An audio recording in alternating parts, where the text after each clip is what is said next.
이슬비가 송계 추모공원 위로 흩뿌렸다. 흙을 파헤치는 삽소리가 차갑고 규칙적으로 울려 퍼졌다.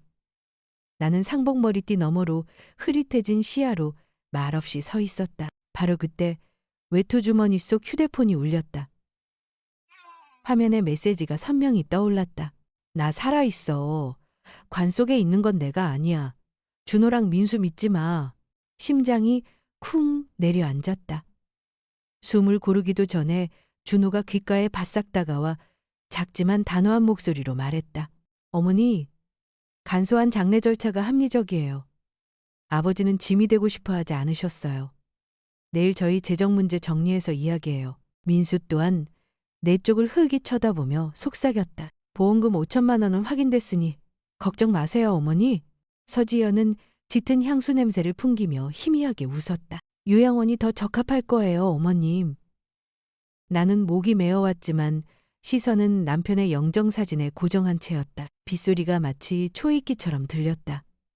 휴대폰이 다시 울렸다.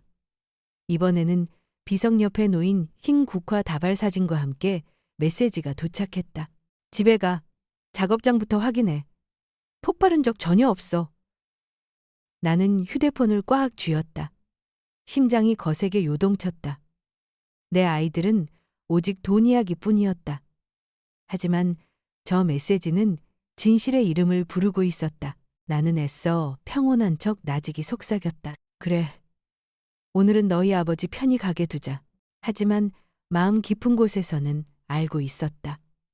부엌의 불은 꺼진 지 오래였고 나는 그 부엌을 새로운 전쟁의 시작점으로 만들 것이라는 것을 아마 99%의 분들은 여기까지 들으시고 가벼운 한숨과 함께 좋아요나 구독 버튼도 누르지 않고 그냥 지나치시겠죠?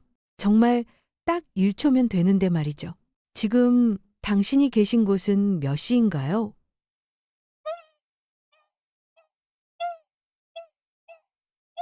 그리고 어디에서 이 이야기를 듣고 계신가요?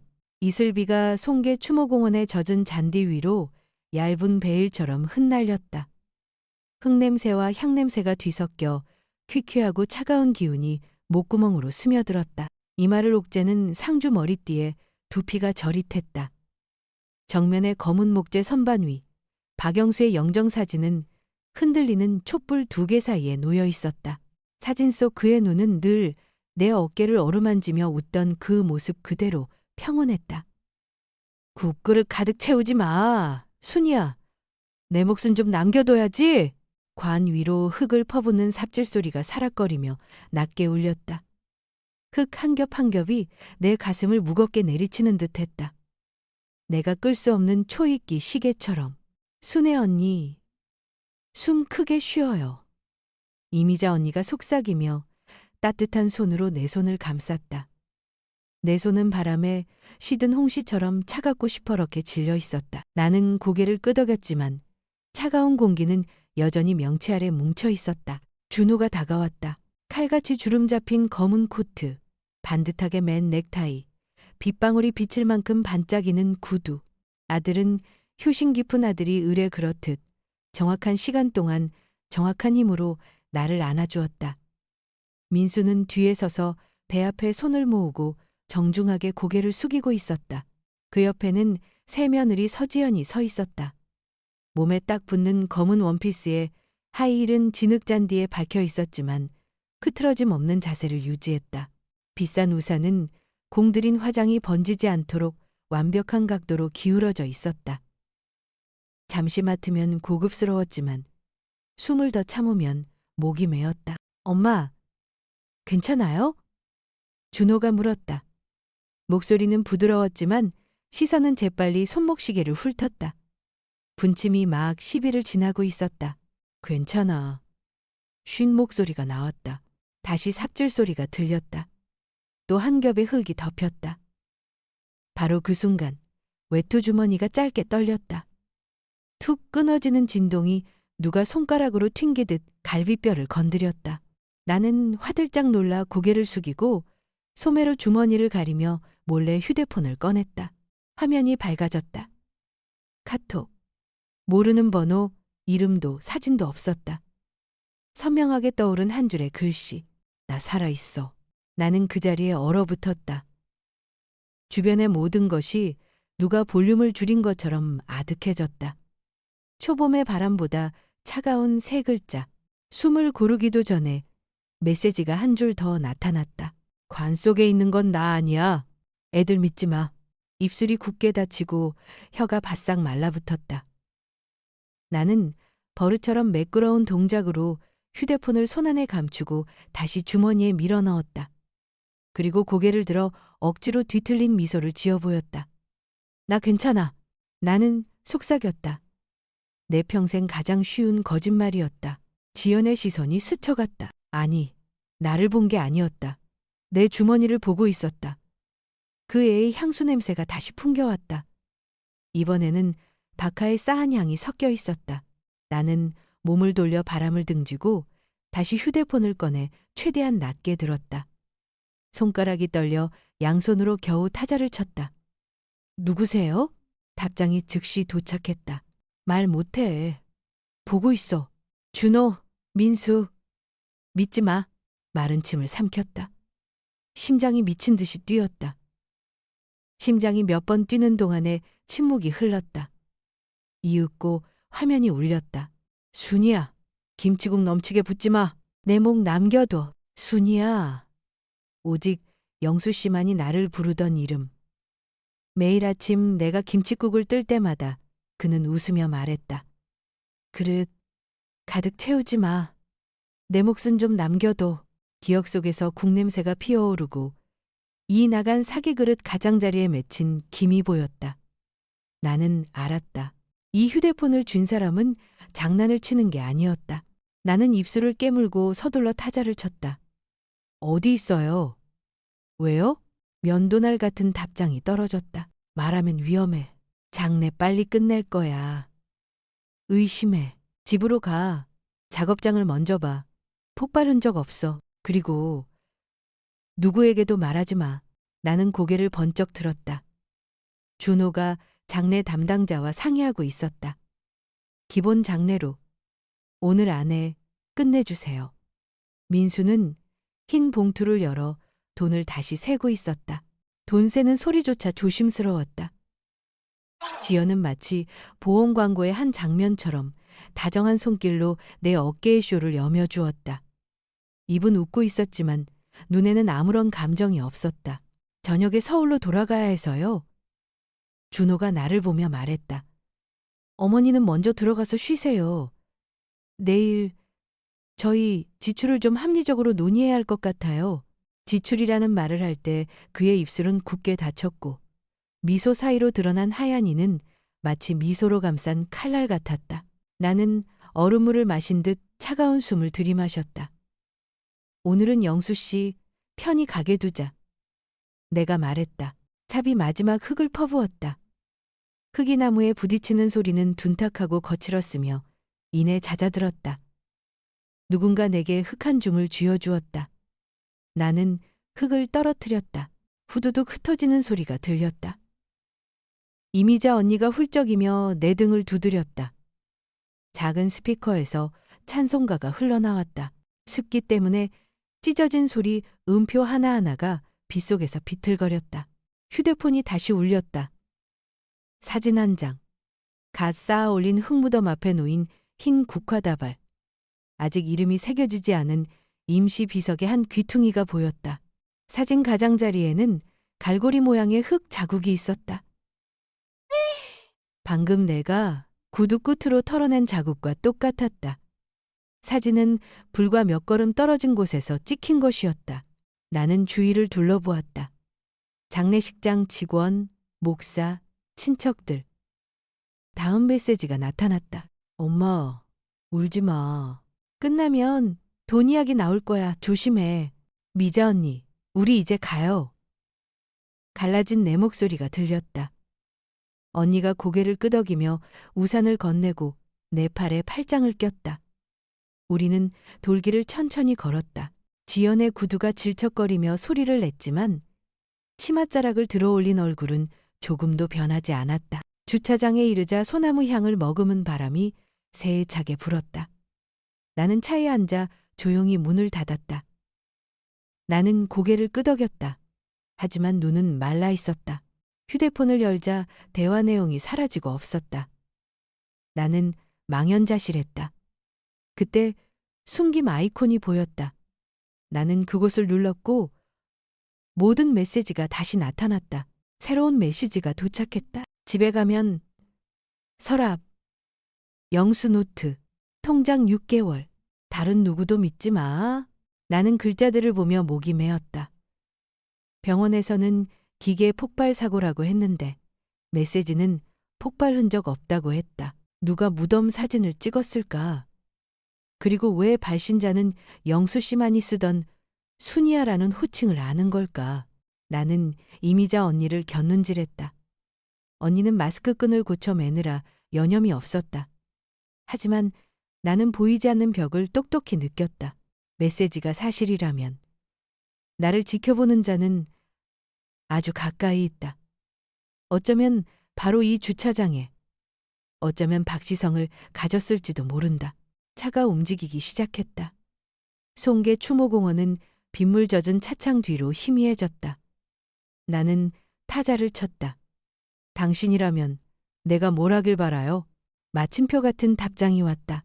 숨 쉬고 울고 싶은 만큼 울고 그리고 고개 들어 우리 집 지키자. 나는 소리 없이 웃었다.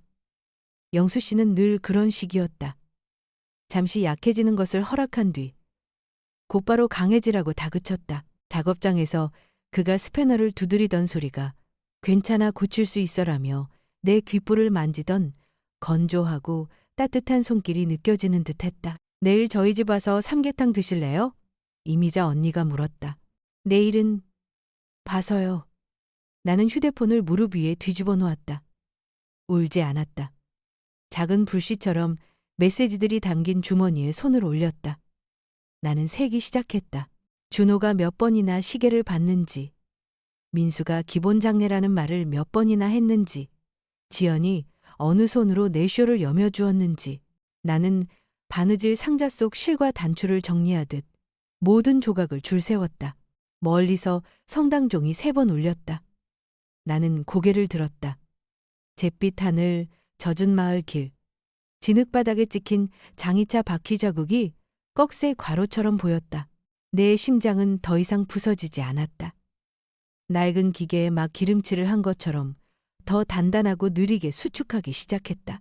집에 돌아오자마자 나는 나무 책상 서랍에 손을 얹었다. 마른 삐걱 소리가 났다. 나는 서랍을 열었다. 몽당 연필들 사이 낡은 가죽 수첩이 그곳에 있었다. 그리고 나는 깨달았다.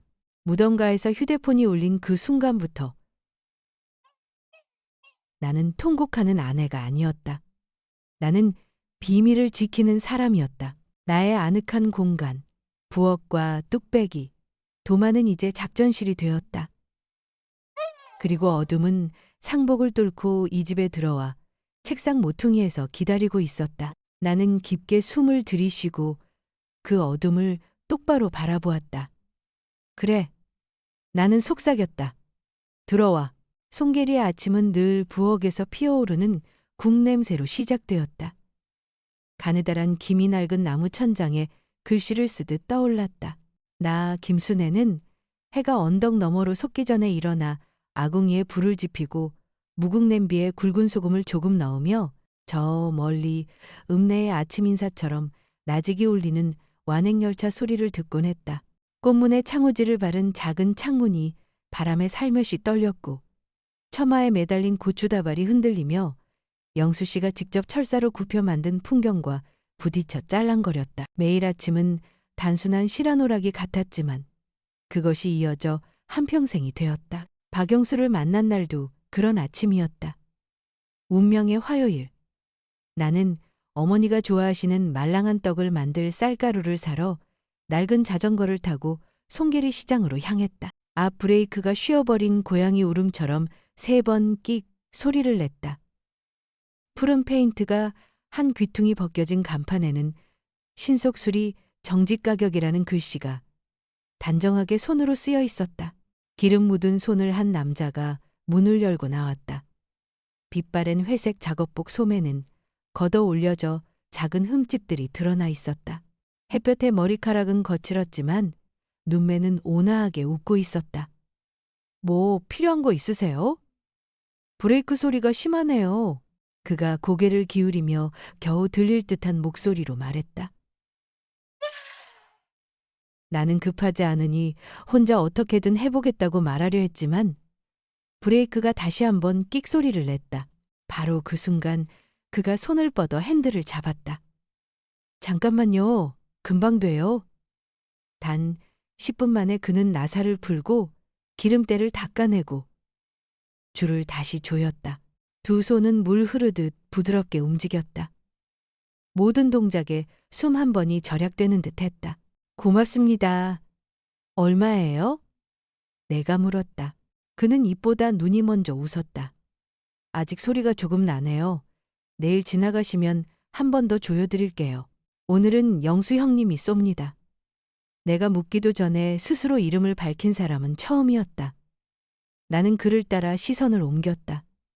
그의 가게는 이상할 만큼 정갈했다. 크기별로 걸린 스패너, 네모반듯하게 접힌 걸레, 줄지어선 기름병이 마치 그 직업을 위한 재단 같았다. 그 내일은 모레가 되었고 이내 이번 주말이 되었다. 나는 내가 담근 김치 한 통을 가져다 주었고 그는 이가 나갔지만 깨끗한 사기컵으로 답했다. 처음에는 짧은 대화였다. 브레이크, 괜찮네요. 기름칠 잊지 마세요. 그러다 문장이 길어졌다. 주로 몇 시에 장에 가세요? 다음 달에 시장에서 축제가 열리는데 놓치지 마세요. 한마디 한마디가 바늘땀처럼 낯선 두 사람을 아는 사이로 꿰매어 나갔다. 우리는 마을 어귀, 모내기 철물이 반짝이는 계단식 논이 내려다 보이는 늙은 소나무 아래서 만남을 가졌다. 양철 지붕집. 내가 바느질감을 받아 일할 발 재봉틀. 그가 늙도록 일할 깨끗한 자전거포. 우리의 소박한 꿈은 한 줌에 들어왔다. 영수 씨는 약속을 많이 하지 않았다. 그저 이렇게 말했다. 가난해도 손은 깨끗하게 살자고. 남 속이지 말고 요행 바라지 말고. 우리 결혼식은 자랑하기 민망할 만큼 단출했다. 역 근처 작은 가게에서 산 값싼 반지, 닭 몇 마리를 삶아 올린 상, 내 친구 이미자가 밤새 말아준 김밥, 그리고 낡은 카세트에서 흘러나온 내 마음의 노래가 전부였다. 어머니는 눈시울을 붉히며 말씀하셨다. 네가 행복하면 그걸로 됐다. 나는 영수 씨의 손을 꽉 잡았다. 건조하고 따뜻한 그의 손. 평생을 더듬어 보고 나서야 알게 된 충만함. 그것으로 족하다는 느낌이었다. 우리의 첫 집은 비가 새는 양철 지붕집이었다. 파랗고 빨간 플라스틱 대야 위로 똑똑 떨어지는 빗방울은 메트로놈처럼 규칙적이었다. 우리는 다음 물방울이 어느 대야에 떨어질지 내기를 하곤 했다. 번번이 지고 킥킥 웃는 내 이마를 그가 가볍게 튕겼다. 국 넘치게 붙지 말라니까. 내 목 남겨둬야지. 응? 그 말은 하도 들어서 그가 눈짓만 해도 나는 국을 덜어낼 정도가 되었다. 아침이면 그는 자전거를 타고 가게로 향했고 오후에는 내가 작은 가게들과 이웃들의 옷을 수선하며 재봉틀을 돌렸다. 돈은 적었다. 한 푼, 두 푼 모았다. 나는 돈을 고무줄로 묶어 빛바랜 꽃무늬가 그려진 나무 상자에 넣고 작은 수첩에 연필로 기록했다. 쌀 2구지, 간장, 실, 식용유. 영수 씨는 가게 장부에 썼다. 타이어, 브레이크줄, 기계유. 나는 그의 글씨를 좋아했다. 글씨를 쓴 사람처럼 또박하고 깨끗했다. 평화로운 나날들. 삶의 박자는 단조로웠다. 기차가 지나가는 소리, 아침 시장에서 서로를 부르는 소리, 흰 호랑이가 그려진 종이연을 쫓아 뛰노는 아이들의 웃음소리. 장이 파하면 나는 그의 가게에 들러 계란말이와 볶은김치를 담은 도시락을 건넸다. 그는 허겁지겁 밥을 먹고 천으로 입을 닦으며 말했다. 마누라 밥 먹었으니 이제 인생의 자전거 페달을 밟아야지. 나는 웃으며 말했다. 적당히 밟아요. 밤에 내 잔소리도 들어야 하니까 그가 윙크를 했다. 이 집엔 잔소리 없어. 이 집엔 노래가 있지. 밤이 오면 양철 지붕을 두드리는 빗소리는 심장 박동처럼 들렸다. 그 선율은 아주 오랫동안 우리를 따라다니며 모든 기쁨과 슬픔의 배경음악이 되었다. 비만 오면 영수 씨는 작은 망치를 들고 올라가 비뚤어진 양철판을 바로잡았다. 나는 소리쳤다. 위험해요. 그는 답했다. 이 집은 비한테 고마워해야 해. 비가 안 오면 우리가 이 지붕 소리를 어떻게 듣겠어. 그의 생각은 그가 스패너를 정리하는 방식처럼 단순하면서도 깊었다. 모든 것에는 제자리가 있고 이유가 있었다. 유난히 비가 많이 오던 밤이 기억난다. 달객에 모이를 뿌리듯 비가 쏟아졌다. 전기가 깜빡거렸다. 내가 부엌 아궁이에 주전자를 올리고 불을 지피자 영수 씨는 나를 부축해 앉히고 이나간 사기컵을 손에 쥐어주었다. 순이여. 그가 아주 느리게 말했다. 돈은 좋은 거야. 하지만 못된 사람 마음이 무서운 거지. 우리가 가난한 건 괜찮아. 가난이 우리 마음을 닳게 하지는 말자고. 돈 때문에 허리가 휘게도 하지 말고. 나는 대답하지 않았다. 빗소리를 듣고 바람소리를 들었다. 따뜻한 물이 뱃속으로 내려가듯 그 가르침이 내 안으로 스며드는 것을 느꼈다. 나는 고개를 끄덕였다. 종이 대신 눈빛으로, 잉크 대신 숨결로 작은 맹세가 맺어졌다. 몇 달 후 영수 씨 가게에는 낡은 구리 파이프로 만든 문종이 달렸다. 손님이 문을 밀 때마다 딸랑하는 맑고 청아한 소리가 났다. 그는 말했다. 종소리가 깨끗해야지. 가격처럼. 그는 눈높이에 가격표를 걸어두고 수리 항목마다 명확하게 가격을 적었다. 싸다고 칭찬하는 사람에게 그는 웃으며 말했다. 싼 게 아닙니다. 정직한 겁니다. 값을 심하게 깎으려는 사람에게는 고개를 저으면서도 이렇게 당부했다. 다음부턴 길에 떨어진 못잘 피해서 다니세요. 타이어 펑크 나지 않게. 사람들은 멋쩍어 하면서도 고마워하며 크게 웃었다. 작은 가게는 동네 사람 절반의 사랑방이 되었다. 내 바느질 일감도 점점 늘었다. 아이들 누비옷, 학생 교복, 보름날 빌려 입는 한복까지. 낡은 재봉틀도 신이 난 듯 내 손은 쉴 틈이 없었다. 나는 돈을 아껴 밤에 눈이 피로하지 않도록 낡은 탁상등을 하나 더 샀다. 나는 웃었다. 바늘 보는 게 인생 실밥 보는 것 같아서요. 엇나가지 않으면 마음이 놓여요. 한 번은 가을마을 축제 때 우리가 늙은 소나무 아래 돗자리를 펴고 도시락을 먹으며 라디오를 들었다. 영수 씨가 내게 얇은 음반지를 건넸다. 비싼 건 아니야. 땀으로 산 거야. 나는 반지를 꼈다. 꼭 맞았다. 노을이 언덕 능선에 붉게 번질 때 그가 나지막이 말했다. 나중에 애들이 생기면 손으로 일하는 법을 가르쳐 주자. 손이 더러워지기 위해서가 아니라 자기가 누군지 알기 위해서 나는 그의 어깨에 머리를 기댔다. 재봉틀 소리처럼 규칙적인 그의 심장 박동이 들려왔다. 바람결에 역에서 들려오는 기차 소리가 그래, 그래 하고 말하는 것 같았다. 하지만 양철 지붕의 비는 노래만 하지 않았다. 어느 밤 비바람이 몰아쳐 집 모퉁이로 물이 스며들었다. 내가 대야를 갈아주러 허둥대다 의자에 걸려 넘어질 뻔했다. 영수 씨가 벌떡 일어나 나를 부축하며 웃으면서도 사랑스럽게 꾸짖었다. 언제까지 이렇게 살아야 해요? 가난이 싫은 게 아니었다. 불확실함이 싫었다. 그는 잠시 말이 없다가 내 손을 꽉 잡았다. 이렇게 살아야 우리 목소리가 더 잘 들려. 나는 입술을 깨물었다. 그 말이 뼛속까지 이해되기까지는 몇 년의 세월이 더 필요했다. 아침 시장에서 사람들은 우리를 성실하고 꾸준한 부부로 알았다. 길에서 자전거 체인이 빠진 사람이 있으면 영수 씨는 돈도 받지 않고 달려가 밀어주었다. 매주 토요일 저녁이면 우리는 집에서부터 개울가 나무다리까지 걸어가 앉아서 지나가는 기차를 세웠다. 나는 노란 불빛이 물 위를 미끄러지는 모습이 마치 잠수하는 잉어 같아서 좋았다. 영수 씨는 기차가 철길 이음매를 지날 때 나는 덜컹 덜컹 소리를 세며 말했다. 꼭 당신 재봉틀 소리 같네? 나는 말했다. 그럼 우린 온전히 살고 있는 거네요. 당신의 모든 것이 나의 무언가와 이어져 있으니까 첫 해에는 남는 돈이 없었다. 둘째 해에는 푼돈이 조금 모였다.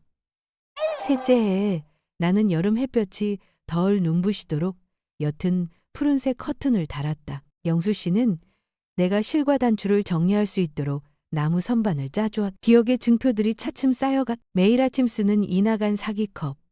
오른손이 가장 많이 닿는 자리가 반질반질해진 재봉틀 책상. 손님들의 손길에 조금 빛이 바랜 가게 문종. 모든 것이 제자리에 있었다. 모든 것에는 이름이 있었다. 어느 늦은 오후 나는 가게에 도시락을 가져다 주러 갔다.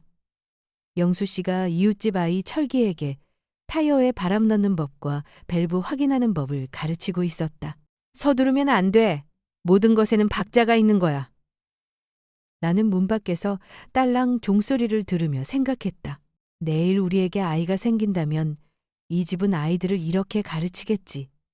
나는 내일이 정말로 올 것이라는 사실도 바로 오늘의 그 박자가 돈이 비추는 휘황찬란한 빛에 의해 구부러지게 될 것이라는 사실도 알지 못했다. 그날 밤 비가 부슬부슬 내렸다. 양철 지붕은 누가 문을 두드리듯 빠르게 울었다. 나는 부엌에 불을 켜고 값싼 삼겹살을 조금 넣은 김치찌개를 끓이고 두부를 넣었다. 부엌으로 들어온 영수 씨가 냄새를 맡고 웃었다. 그릇 가득 채우지 마.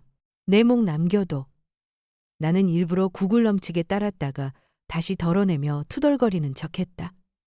그는 자리에 앉아 식사에 감사하며 손을 모으고 천천히 꼭꼭 씹어먹었다. 식사 도중 그가 고개를 들었다. 내일 장터 할머니 돈 세는 것 좀 도와드릴 수 있을까? 먹으면 속이 따뜻해졌다. 나는 거스름 돈 5,000원 때문에 다투던 이웃집 아주머니 이야기를 했다. 영수 씨가 웃었다. 돈이 나쁜 게 아니야. 돈은 사람을 확대할 뿐이지. 좋은 사람은 더 좋게, 나쁜 사람은 더 나쁘게. 그는 숟가락을 멈췄다. 그의 눈이 드물게 진지해졌다. 기억해둬, 순이야. 언젠가 돈이 우리 집 문을 두드릴 날이 올 거야. 돈이 들어올 때 그 돈에 우리 허리가 휘게 하지는 말자. 나는 그 말을 가슴 가장 깊은 서랍 푼돈을 넣어두는 나무 상자 바로 옆에 넣어두었다. 다음 달 나는 윗동네 할머니의 옷을 수선해 드렸고 할머니는 수고비를 더 얹어주셨다. 나는 그 돈을 집으로 가져와 나무 상자에 넣으며 뿌듯함을 느꼈다. 영수 씨가 상자 뚜껑에 손을 얹고 미소 지었다. 우리 손이 깨끗하니 돈도 얌전히 누워있네. 나는 생각했다. 비가 제 박자를 지키듯. 나도 이런 것들을 지킬 만큼 강하다고. 몇 년 후 돈이 10배로 부풀려진 보험금 증서의 형태로 집에 들어오고 그 박자가 끊어지리라고는 상상도 못했다. 내가 이 회상들을 적는 것은 울기 위함이 아니다. 기억하기 위함이다. 국을 끓이고 옷을 꿰맬 줄 아는 한 여자의 기억 또한 무기가 될 수 있기 때문이다. 가족이라는 전쟁터가 열렸을 때 나는 이 나간 사기컵을 들고 가게 문종 소리를 듣고 재봉틀을 만지며 그 작은 맹세를 기억할 것이다. 가난해도 품위를 지킬 것다. 가난이 마음을 닳게 하지 않을 것. 돈의 허리가 휘지 않을 것. 그것들이 우리가 가진 유일한 도덕적 자산이었다. 이름도 모르는 전쟁. 그러나 양철 지붕의 빗소리가 이미 예고했던 그 전쟁에서 승리하기에 충분하리라 믿는 자산이었다. 국냄새와 기차 소리, 비새는 양철 지붕 아래서 자라난 아이들은 과연 깨끗한 손을 택할까? 아니면 품격을 택할까? 그들은 마음속에서 울리는 문종 소리를 들을까? 아니면 돈이 부르는 소리만 들을까? 아직은 모른다. 그러나 나는 그 질문들을 머릿속에 심어두었다. 큰 장마철에 집안 곳곳에 대야를 놓듯 정확한 자리에, 정확한 때에, 하나도 빠짐없이, 그리고 언젠가 한 아이가 물을 때 왜 우리 집은 차가 없어요? 나는 그 운명의 화요일을, 얇은 음반지를, 그리고 양철 지붕의 비가 우리에게 들려주었던 인생의 서곡을 기억해낼 것이다. 가난은 부끄러운 것이 아니라고. 돈 때문에 마음이 휘는 것, 그것이야말로 진짜 부끄러운 것이라고. 초여름 송계리 들판에서 불어오는 바람은 풋내 나는 벼와 축축한 흙냄새를 실어왔다. 나는 창가에 앉아 갓 태어난 처사들을 가슴에 품고 있었다. 아이는 크진 않았지만 세상 전체에 자신의 존재를 알리려는 듯 끈질기게 울었다. 우리는 아들의 이름을 준호라 지었다. 푸른 하늘처럼 넓게 자라나길 바라는 희망을 담은 이름이었다. 영수 씨는 곁에 서서 기름 냄새 밴 손으로 미역국 그릇을 조심스레 내밀었다. 먹어. 그래야 애기 젖주지. 그는 어색하게 웃었지만 그 환하게 빛나는 눈빛 속에서 나는 내 인생의 한 부분을 제대로 바쳤음을 알았다. 비록 양철 지붕에 비가 새고 벽지가 벗겨진 집이었지만 그날만큼은 온 공간이 웃음소리로 가득 찼다. 2년 뒤 민수가 태어나자 조촐했던 밥상은 네 식구의 잔치상이 되었다. 우리는 낡은 나무 밥상에 둘러앉아 밥을 먹었다. 4개의 밥그릇은 제각각이었지만 나란히 놓여 있었다. 준호는 동생을 위해 숟가락으로 장단을 맞추곤 했고 민수는 무슨 소리든 듣기만 하면 방긋 웃었다. 이 녀석 둘이 이 집을 자전거포처럼 시끄럽게 만들겠구먼. 하지만 그 시절의 기쁨에도 대가는 따랐다. 나는 가난했지만 따뜻했던 결혼식에서 유일하게 남겨둔 기념품인 웨딩드레스를 팔아 준호의 유치원비를 냈다. 나는 스스로에게 다짐했다. 옷은 없어져도 되지만 우리 아들은 남들처럼 배우게 해야지. 그날 밤 나는 신문지에 드레스를 싸면서 손을 떨었다. 며칠 뒤 학교 방송 스피커에서 선생님이 아들의 글씨를 칭찬하는 소리를 들었을 때 내 선택이 틀리지 않았음을 알았다. 일요일이면 우리 가족만의 의식이 있었다. 영수 씨는 아이들에게 미끼를 끼우는 법, 기다리는 법, 인내하는 법을 가르쳤다. 물고기도 기회랑 같아. 성급하면 놓치고 제때를 기다리면 배불리 먹을 수 있다. 준호는 아직 이해하지 못했지만 작은 낚싯대를 든 채 아빠를 뚫어지라 쳐다보았다. 민수는 형을 따라 했지만 실은 물장난을 더 좋아했다. 아이들의 웃음소리가 개울물 소리, 바람 소리와 어우러져 평화로운 교향곡을 만들었다. 하지만 이내 낡은 텔레비전 화면을 통해 서울이 우리 집으로 스며들었다. 빼곡한 자동차 광고, 휘황찬란한 네온 사인으로 빛나는 도로의 이미지. 나는 준호의 시선이 그 화면에 못 박혀 번쩍이는 자동차의 곡선 하나하나를 삼킬 듯 바라보는 것을 보았다. 그리고 처음으로 아이가 불쑥 물었다. 엄마, 왜 우리 집은 자동차가 없어요? 단순한 질문이었지만 나는 그 소리가 빗속의 양철 지붕을 마른 손으로 두드리는 소리처럼 들렸다. 나는 화제를 돌렸다. 차는 돈이 많이 들어 우린 버스 타도 갈 때 다 가잖아. 하지만 아이의 눈은 계속해서 반짝였다. 물고 있던 담배는 꺼진 줄도 몰랐다. 나는 그가 아파하고 있음을 알았지만 그는 침묵을 택했다. 그날 이후 비교의 그림자가 드리워지기 시작했다. 준호는 더 자주 묻기 시작했다. 왜 친구는 새 신발이 있어요? 왜 친구는 피아노를 배워요? 나는 우리 형편에는 맞지 않다, 필요 없다는 핑계를 대며 피하곤 했다. 나는 마치 비새는 지붕 아래서 대야를 옮기는 사람처럼 그저 젖은 곳을 처리할 뿐 갈라진 틈을 정면으로 바라볼 용기는 없었다. 민수는 형의 그림자가 되었다. 형이 좋아하는 것은 무엇이든 따라 졸랐다. 형이 자동차 로고를 그리면 동생도 서툰 솜씨로 따라 그렸다. 하지만 민수는 정이 많아서 내가 한숨을 쉴 때마다 다가와 나를 꼭 안아주었다. 나는 그 아이를 군고구마라고 불렀다. 뜨겁고 달고 소박한 아이. 어느 날 저녁 온 가족이 김치찌개를 먹고 있을 때 준호가 불쑥 다시 물었다. 아빠, 왜 우리 집은 차가 없어요? 이번에는 아이의 호기심이 아니었다. 그 차라는 단어 뒤에는 체면이라는 강박이 서려 있었다. 영수 씨는 밥그릇을 내려놓고 말이 없었다. 나는 억지 웃음을 지으며 말했다. 우리에겐 아직 필요 없잖니. 식사가 끝난 후 나는 아들이 툇마루에 서 있는 것을 보았다. 아이의 눈은 더 이상 반딧불을 좇지 않았다. 도시로 이어지는 아스팔트길 너머 자동차 헤드라이트 불빛을 찾고 있었다. 몇 주 뒤 영수 씨가 아들을 가게로 불렀다. 아들, 이나사 한번 조여볼래? 밤 바퀴만. 준호는 주위를 둘러보았다. 기름 냄새, 더러운 걸레, 가지런히 걸린 스패너들. 아이는 고개를 저었다. 공부라는 핑계로 포장된 거절이었다. 그날 밤 영수 씨는 툇마루에 멍하니 앉아 있었다. 나는 그의 어깨에 외투를 걸쳐주었다. 애가 똑똑하잖아요. 공부하게 둬요. 그가 나직이 말했다. 손이 일을 안 하면 머리는 뿌리를 잊어버리는 법이야. 나는 한숨을 삼키며 입을 다물었다. 들판의 바람은 풋풋한 모냄새를 실어왔지만 내 마음에는 덜 조여진 나사의 녹슨 냄새만 가득했다. 그럼에도 준호에게는 다정한 순간들이 있었다.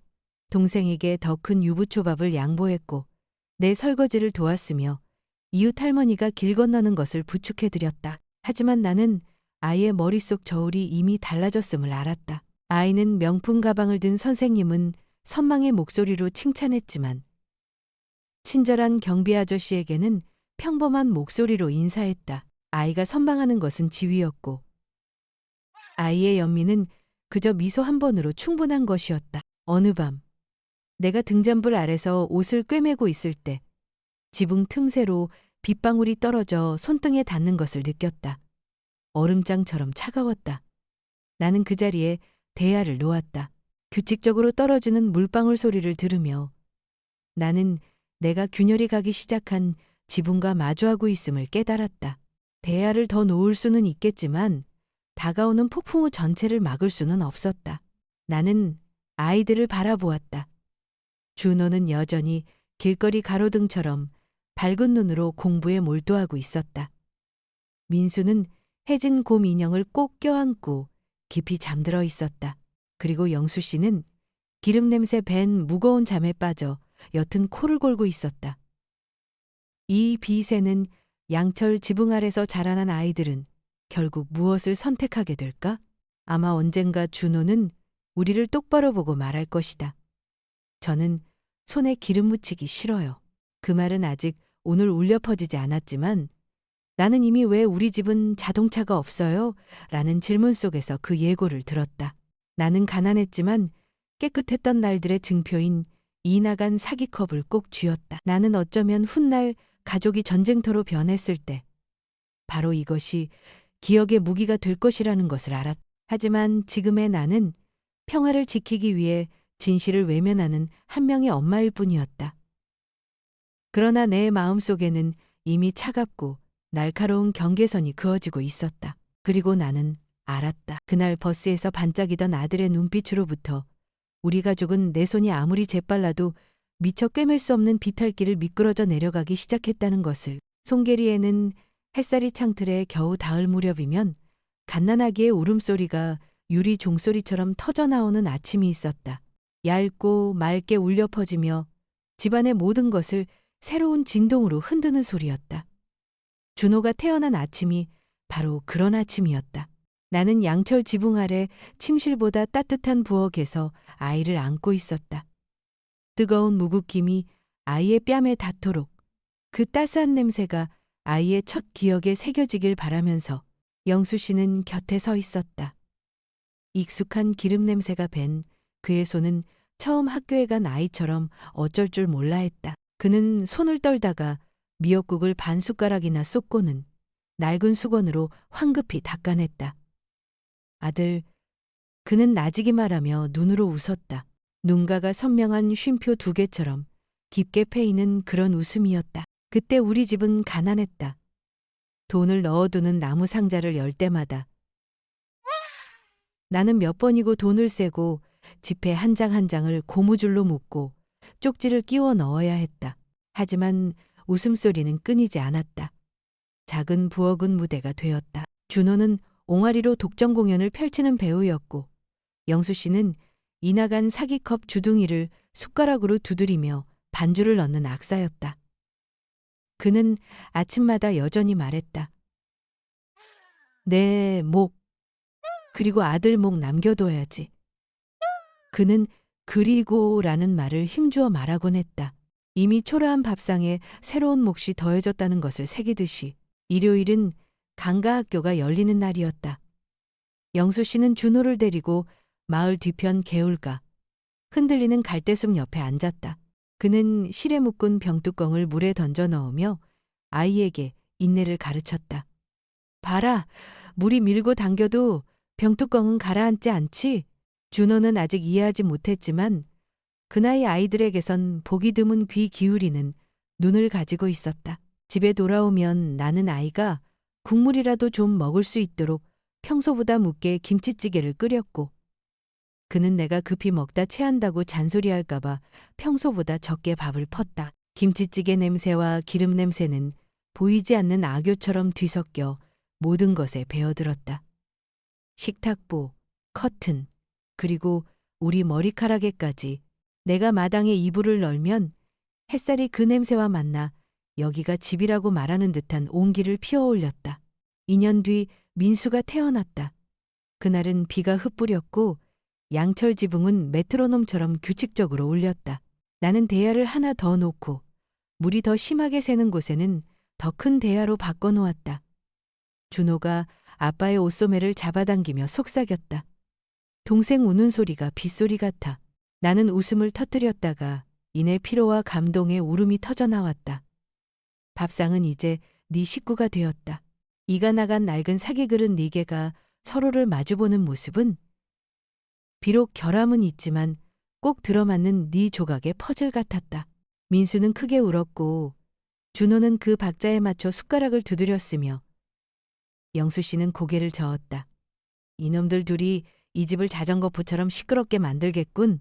그는 그렇게 말했지만 입가에는 세상에서 가장 부드럽게 굴러가는 바퀴를 막 조립한 듯한 미소가 걸려 있었다. 준호의 글씨교실 등록금을 내기 위해 나는 낡은 웨딩드레스를 팔았다.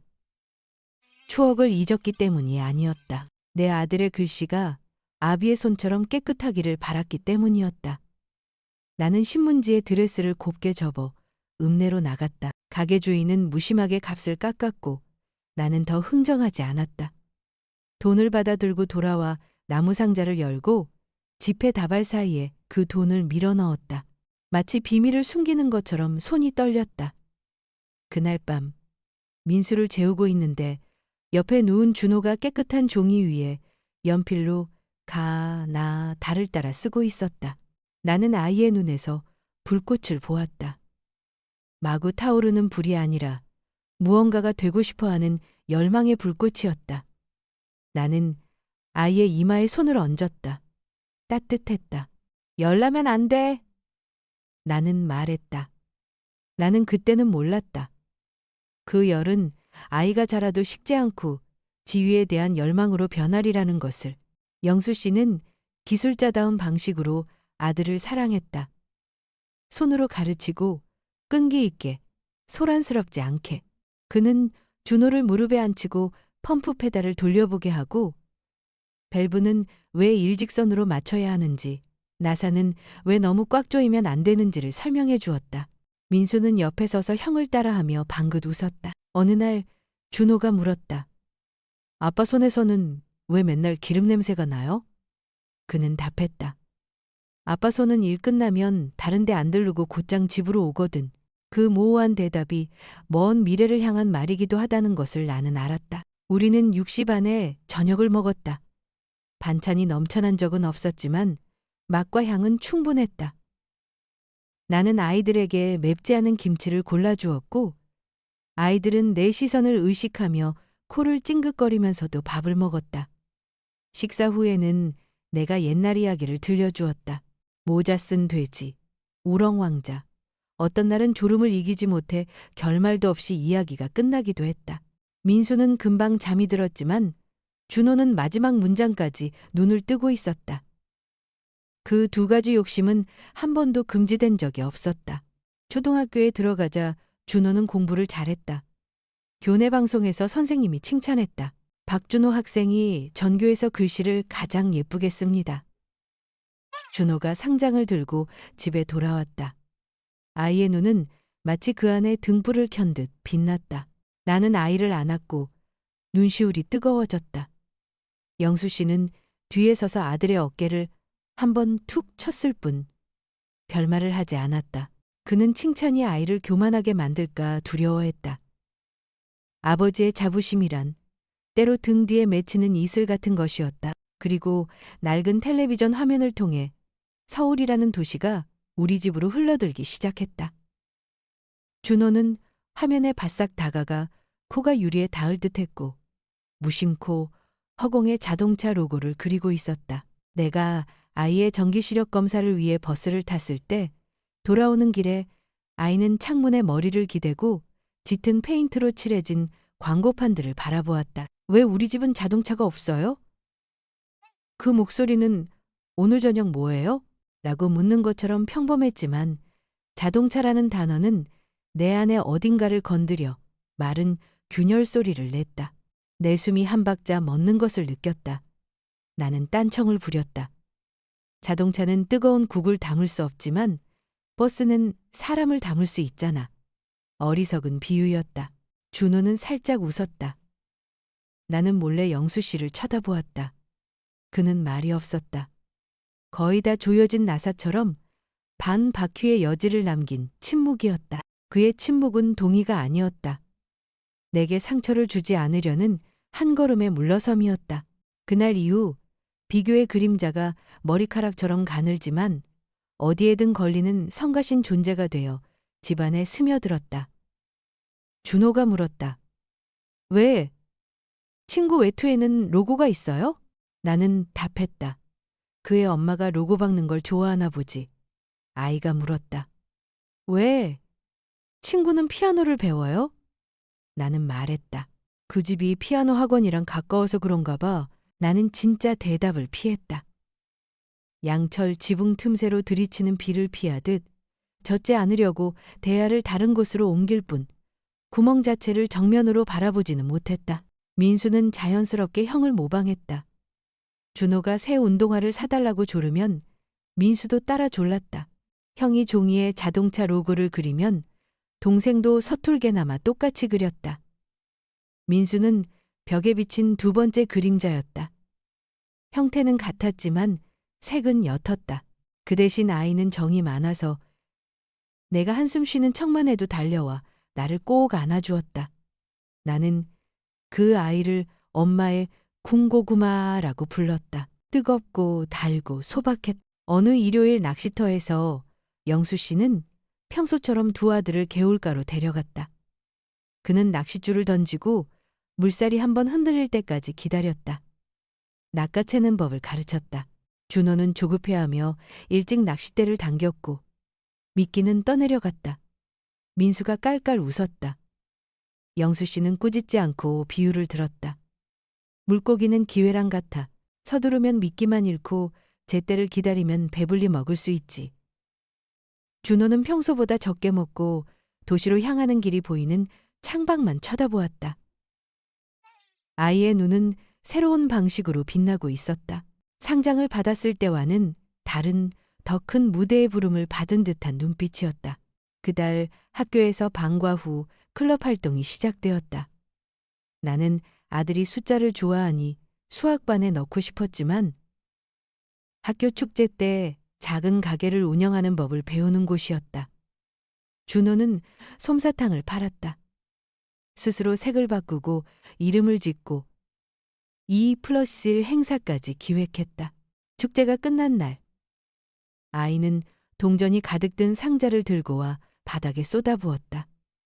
그 눈은 추석 등불처럼 환하게 빛났다.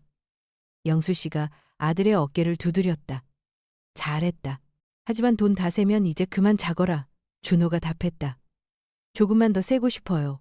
나는 부자를 보았다. 나란히 가면서도 아주 미세하게 그 사이에 선 사람만이 볼 수 있을 정도로 길이 갈라지고 있는 것을 느꼈다. 준호가 중학교에 들어가자 학교는 더 멀어졌다.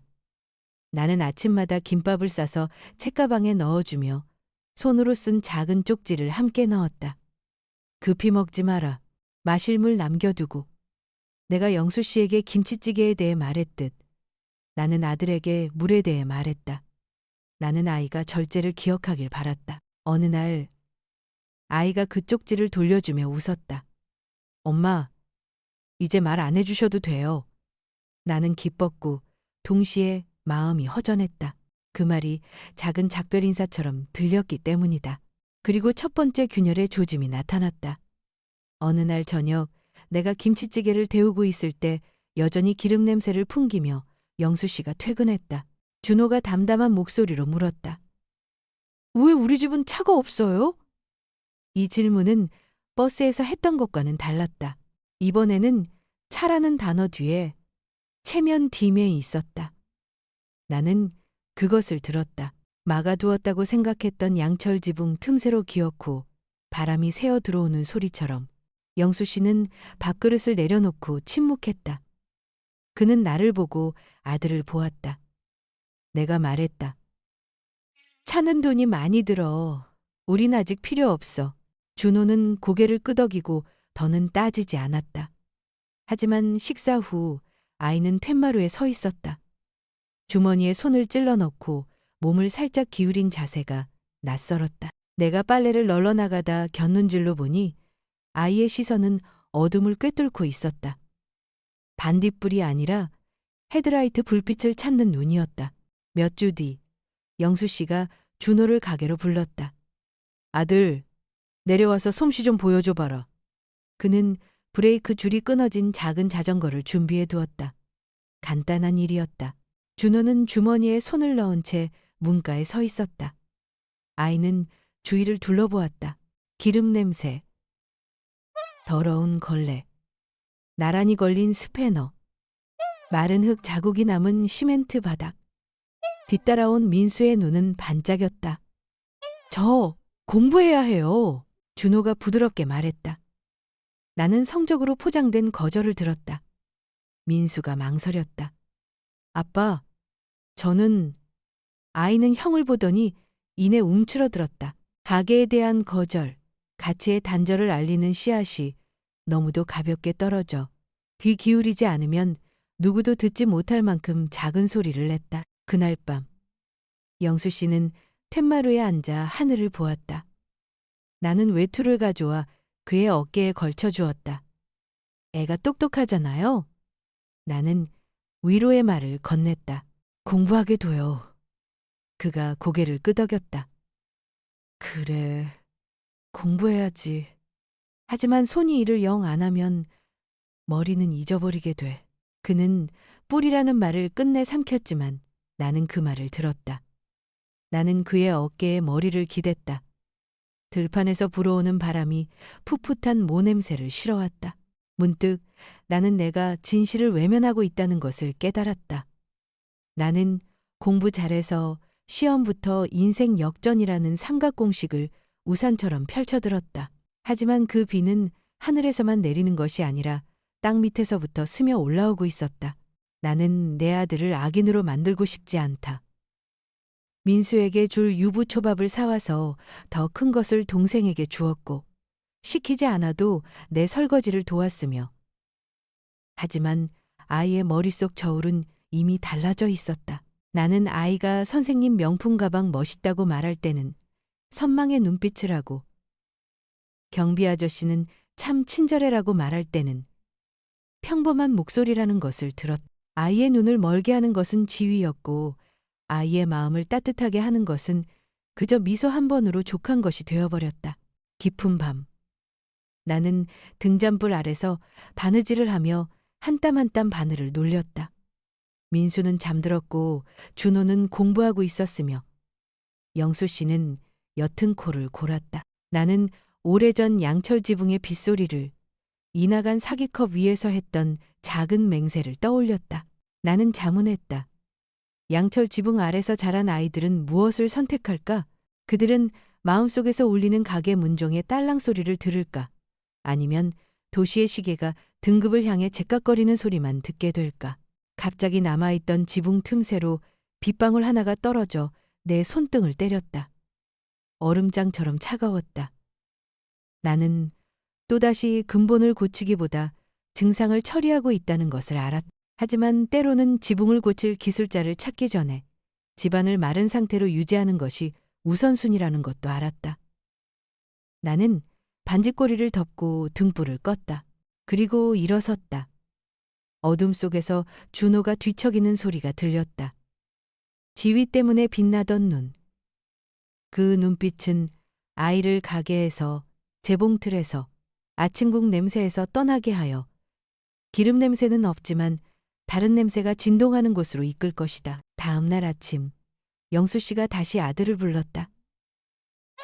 이 나사만 한번 조여봐. 반 바퀴만. 준호는 어른처럼 정중하게 미소 지었다. 저 동아리 활동 있어요. 민수가 형의 옷자락을 붙잡았다. 나 아빠랑 같이 갈래? 아이는 형을 올려다보았다. 준호의 눈빛이 순간 망설이더니 이내 고개를 돌렸다. 그래, 너라도 가. 민수는 아빠를 따라 걸으며 빛의 근원을 떠나고 싶지 않은 그림자처럼 자꾸만 뒤를 돌아보았다. 그리고 준호. 나는 그 아이의 등이 새로운 방식으로 꼿꼿해진 것을 보았다. 규율 때문이 아니라 목표 때문에 꼿꼿해진 등이었다. 그날은 아직 터지지 않은 추락의 서곡이 나직이 울리기 시작한 첫날이었다. 고통은 아직 소리내지 않았지만 이미 모습을 드러냈다. 나는 스스로를 속였다. 그저 야망이 있는 것뿐이야. 괜찮아. 나는 밥상을 차리고 국이 넘치지 않도록 조금만 펐다. 영수 씨의 농담에서 비롯된 습관이었다. 밥그릇을 내려놓는 순간 나는 문득 깨달았다. 이 집에는 비어 있다고 생각했지만 실은 가득 차오른 것들이 있었다. 체면 같은 것들. 그것은 내 아들의 눈 속에서 조금씩 마치 양철 지붕 아래 놓인 대야의 수위가 조용히 차오르듯 불어나고 있었다. 나는 상상 속 빗방울이 똑똑 규칙적으로 떨어지는 소리를 들으며 기다렸다. 넘치는 한 방울을. 언젠가 온전한 거절의 말을 할 나이가 되면 준호는 우리를 똑바로 보고 말할 것이다. 저는 손에 기름 묻히기 싫어요.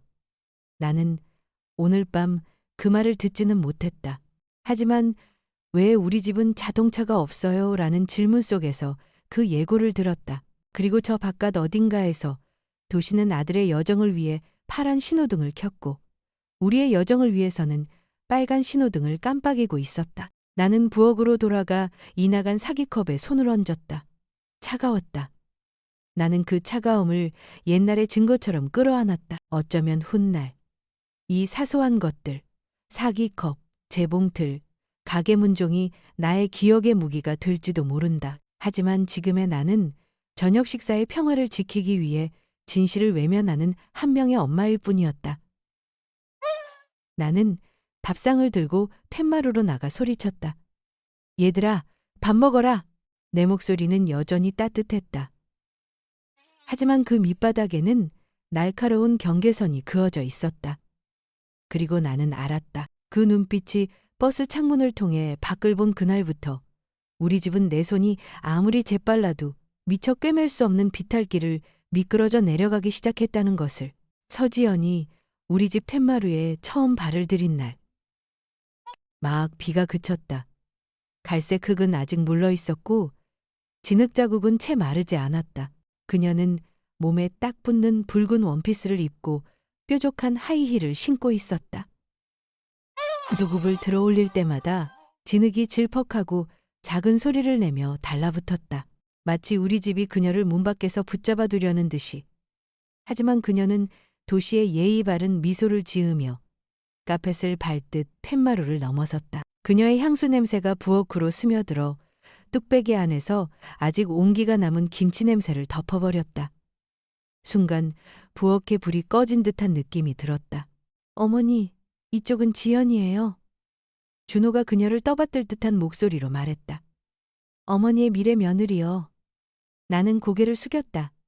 오느라 고생했어요. 지연은 입을 가리고 웃었다. 옅게칠한 손톱이 구슬처럼 반짝였다. 어머니, 그냥 지연이라고 불러주세요. 집이 참 따뜻하네요. 그녀는 시선을 한 바퀴 돌렸다. 페인트가 벗겨진 벽, 색이 바랜 청커튼, 내가 여전히 쓰는 이나간 사기컵. 그녀의 시선은 벨벳처럼 부드러웠지만 차가웠다. 첫인사 자리에 밥상. 나는 우리 집 특선 요리를 내놓았다. 김치찌개, 계란말이, 매콤하게 졸인 말린 생선, 그리고 참기름에 묻힌 나물. 나는 그녀 앞에 국그릇을 놓으며 손을 살짝 떨었다.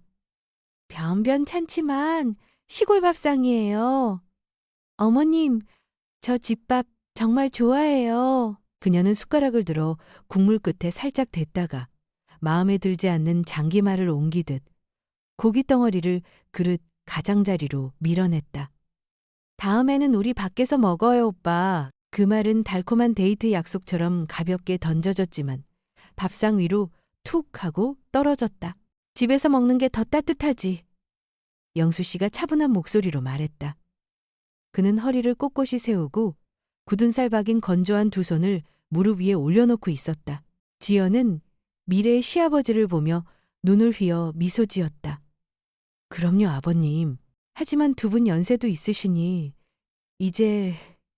그녀는 잠시 말을 고르더니 좀 더 적합한 곳, 전문적으로 돌봐주는 사람이 있는 곳이 필요할 것 같아요.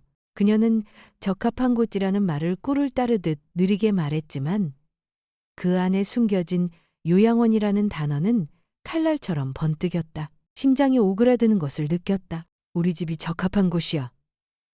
영수 씨가 답했다. 우리 일은 우리가 알아서 할 수 있어. 그는 목소리를 높이지 않았다. 꼭 맞는 홈에 나사를 끼우듯 간결한 문장을 던졌다. 준호가 분위기를 무마하려는 듯 웃으며 끼어들었다. 어머니, 오해하지 마세요. 지연이는 다 부모님 건강 걱정해서 하는 말이에요. 요양원에는 시설도 다 갖춰져 있고 혹시 밤에 무슨 일이라도 생기면 나는 고개를 끄덕여 넘겼다. 무심코 장기말을 정렬하듯 그릇들을 가지런히 정리하면서 결혼 후 지연은 좀처럼 집에 오지 않았다. 올 때마다 그녀의 향수 냄새는 식어가는 부엌에 맴돌았다. 어머니, 그녀는 장갑을 벗고 의자에 가방을 내려놓으며 말했다. 이 집은 파시는 게 좋을 것 같아요. 요즘 이 동네 땅값이 많이 올랐어요. 그 돈으로 읍내에 작은 아파트 하나 사시면 되잖아요. 엘리베이터도 있고 경비원도 있고 편하잖아요. 나는 녹슨 양철 지붕, 이가 나간 시멘트 계단, 영수 씨가 직접 철사로 구부려 만든 풍경이 처마 밑에서 딸랑 소리를 내는 것을 보았다. 그건 집이었다. 부동산이 아니었다. 안 판다. 영수 씨가 말했다. 그는 자신의 이 나간 사기컵에 차를 따르며 태연하게 말했다. 이 집은 우리 땀으로 지은 거야. 지연이 고개를 끄덕였다. 네, 아버님. 알아요. 하지만 두 분 연세도 있으시고 그녀는 또다시 말을 고르더니 적합한 곳이 더 안전할 거예요. 그녀는 찻잔을 들어 올렸지만 마시지는 않고 바꾸고 싶은 습관의 냄새를 맡듯 향만 맡았다. 분노가 치밀었지만 억눌렀다. 이 작은 집의 밥상에 체면이라는 먼지 한 톨이라도 떨어뜨리고 싶지 않았다. 어느 날 오후 준호가 서류 뭉치를 들고 왔다.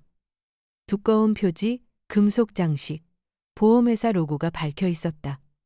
아버지, 어머니, 제가 알아봤어요. 그는 사무실에서 발표하듯 서류를 책상 위에 펼쳤다. 아버지를 위한 종신보험이에요. 예전 건 보장액이 너무 낮아요. 제가 전문가에게 부탁해서 상향 조정했어요. 혹시 무슨 일이 생기면 그는 사망이라는 단어를 삼키고 어머니께서 걱정 없으실 거예요. 지연은 곁에 앉아 정확한 박자로 고개를 끄덕였다. 동그란 눈은 진지했다. 다 어머니를 위해서예요. 그녀가 꿀같은 목소리로 말했다. 영수 씨가 나를 보았다. 내가 그를 보았다. 손가락 밑에서 서류가 바스락거리는 소리가 들렸다. 나는 수익자, 보험료, 프리미어, 그리고 사고 조건이라는 글자들을 읽었다. 글자들이 춤을 추는 것 같았다. 마치 준호의 눈에서 숫자들이 튀어나오는 것처럼. 우린 이미 보험 충분히 들었어. 영수 씨가 답했다.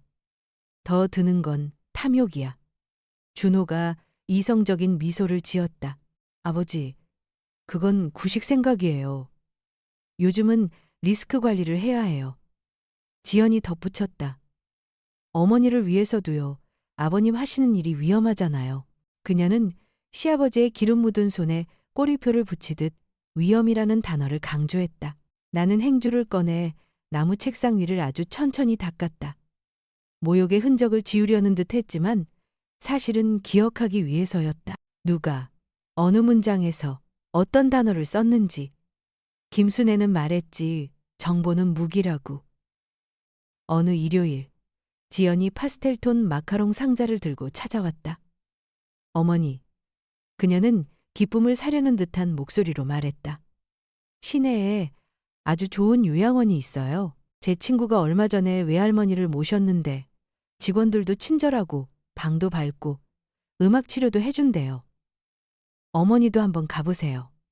그녀는 내 손을 잡았. 그녀의 손은 부드럽고 손톱은 예뻤지만 차가웠다. 그곳은 그녀는 목소리를 낮춰 거의 비밀을 속삭이듯 말했다. 어르신들께 적합한 곳이에요. 적합하다는 말이 염산 한 방울처럼 자존심에 떨어졌다. 나는 손을 빼며 미소 짓고 고개를 숙였다. 나는 뚝배기랑 딱딱한 침대가 익숙해서 영수 씨가 경계선을 긋듯 덧붙였다. 우린 요양원 안 간다. 집 안 판다. 보험도 안 든다. 준호가 중재하는 목소리로 바꿨다.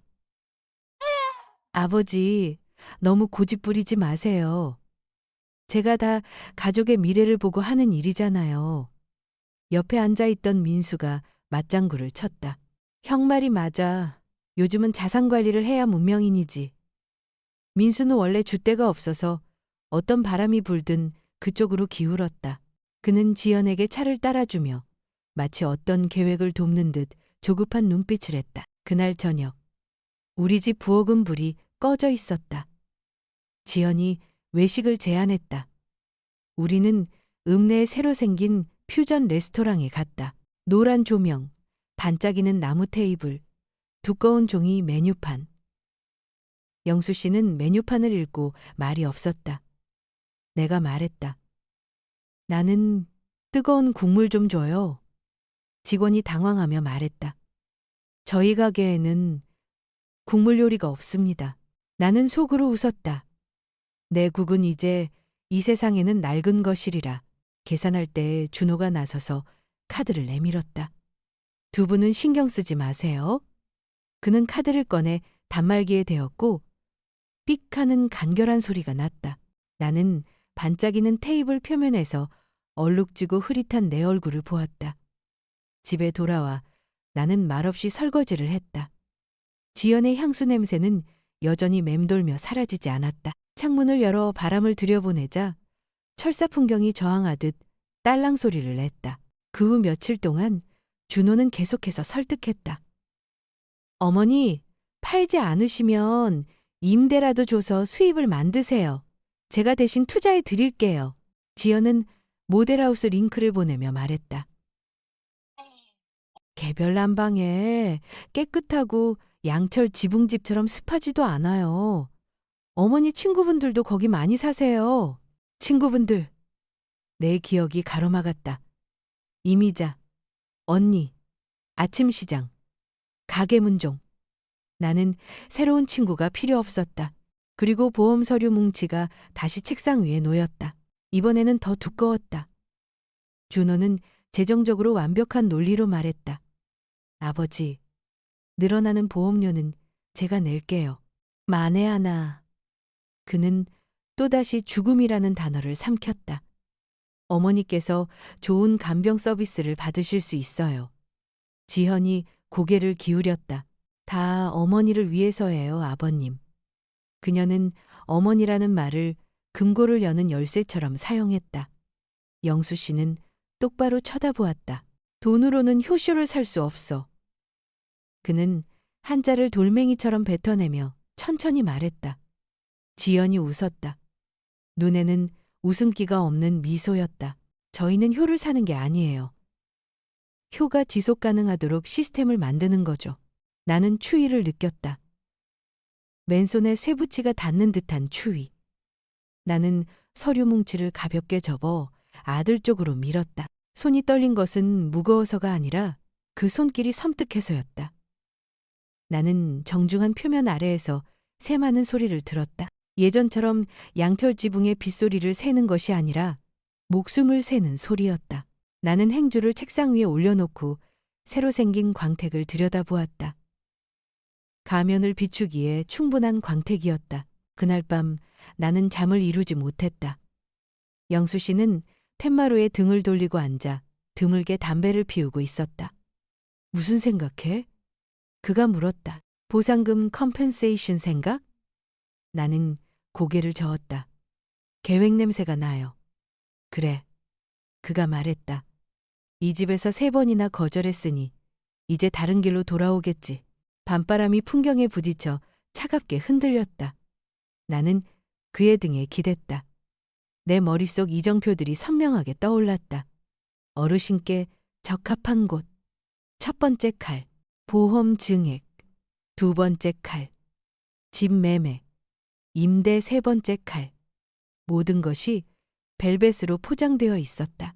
다음 날. 지연은 혈압계를 선물로 가져왔다. 어머니, 재보세요. 요양원에서는 매일 이렇게 재요. 그녀는 가볍게 농담했지만 밑밥을 깔고 있었다. 나는 웃으며 재보았다. 바늘이 움직였다. 정상이야. 영수 씨는 벽시계를 마치 자기 인생의 시간표를 보듯 바라보았다. 규칙적이고 충분했다. 점심 식사 후 지연이 종이 한 장을 꺼냈다. 아버님, 여기에 서명해 주세요.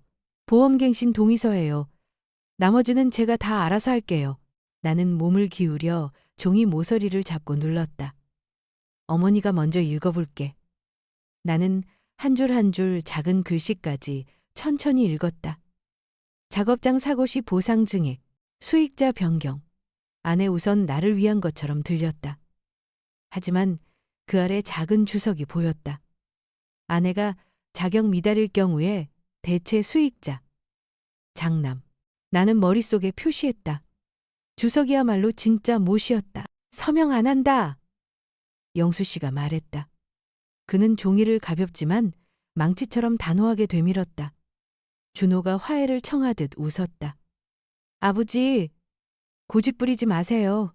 민수가 끼어들었다. 형이 말했잖아요. 아버지는 요즘 시대를 이해 못하신다고. 지연이 고개를 숙이며 꿀같은 목소리를 냈다. 다 어머니를 위해서예요. 영수 씨는 준호의 눈을 똑바로 보며 기둥에 못을 박듯 말했다. 네가 도시 전체를 살 수는 있어도 효는 아무도 못 산다. 미소가 한 단계 가라앉았다. 지연은 여전히 부드럽게 남편의 손에 자기 손을 얹었다. 여보, 내가 어머니랑 따로 얘기 좀 할게. 그녀는 나를 부엌으로 끌고 갔다. 불 꺼진 공간에 퍼지는 비싼 향수 냄새에 어지러웠다. 어머니, 그녀는 목소리를 낮췄다. 여기에 추억이 많은 거 알아요. 하지만 돈이 있어야 안전해요. 저는 언젠가 어머니가 아버님 병원비 없어서 우는 걸 보고 싶지 않아요. 저는 여자니까 이해해요. 네가 이해한다고? 내가 되물었다. 그녀는 내 손을 잡고 가볍게 쥐었다. 도시에서는 체면도 안전이에요. 두 분께는 그게 필요해요. 그녀의 손은 부드러웠지만 차가웠다. 부엌에서 불씨가 빨려나가는 듯한 기분이 들었다. 그들이 떠난 후 나는 혼자 나무 책상 앞에 앉아 남은 물기를 닦고 또 닦았다. 닦을 때마다 지연의 말을 하나하나 베껴 쓰듯 머릿속으로 반복했다. 나는 그릇을 정리하고 그 단어들도 쟁반에 차곡차곡 정리했다. 이제부터 부엌은 단지 음식을 만드는 곳이 아니었다. 작전실이었다. 저녁이 되자 영수 씨는 풍경 아래 앉았다. 바람이 불자 딸랑 소리가 났다. 그는 마치 자기 몸속 나사에게 말하듯 나직이 말했다. 돈이 모든 걸 결정한다면 사람들은 아비를 파는 걸 투자라고 부르겠지. 나는 오싹했다. 그 말이 그저 비유이길 바랐다. 나는 뜨거운 국을 들고 나갔다. 그릇 가득 붓지 마. 그가 농담했다. 내 목 남겨둬. 나는 평소보다 더 적게 국을 펐다. 아주 가까운 어느 날, 이 국그릇은 다른 의미로 떠난 자의 몫을 남겨둬야 할 것이라는 예감이 들었기 때문이었다. 그리고 저 두꺼운 보험 서류와 어르신께 적합한 곳이라는 말은 거센 바람을 기다리며 하늘에 미리 걸어둔 연처럼 느껴졌다. 나는 고개를 들었다. 하늘은 바람 한 점 없었다. 하지만 집안에서는 이미 바람이 일고 있었다. 내가 이 나간 사기컵을 씻고 있을 때 바로 그 순간 전화벨이 울렸다. 화면에는 메모리얼 대학병원이라는 글자가 깜빡였다. 다급한 여자의 목소리가 들려왔다. 김순애 보호자분 맞으시죠?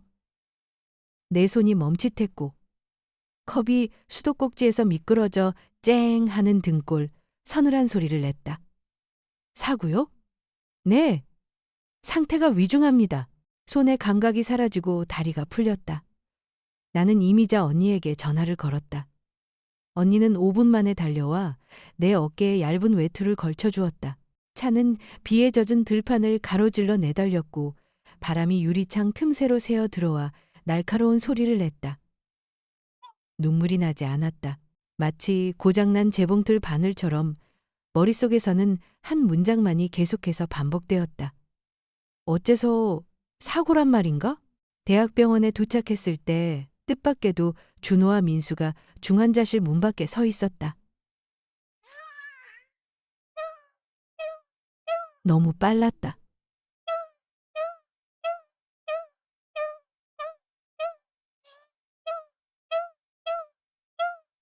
이미자 언니가 과속을 해서 겨우 맞춰온 시간보다도 빨랐다. 준호는 귀에서 손을 떼고 휴대폰을 넣으며 마치 준비 완료라는 듯 넥타이를 고쳐맸다. 민수는 마치 발표를 앞둔 사람처럼 굳은 얼굴로 중환자실 유리문 안을 기웃거리고 있었다. 아버지가 기계 폭발로 의사 선생님이 처치 중이세요. 누가 연락했니? 나도 모르게 말이 튀어나왔다. 준호와 민수가 찰나의 순간 서로를 쳐다보았다. 민수가 먼저 대답했다.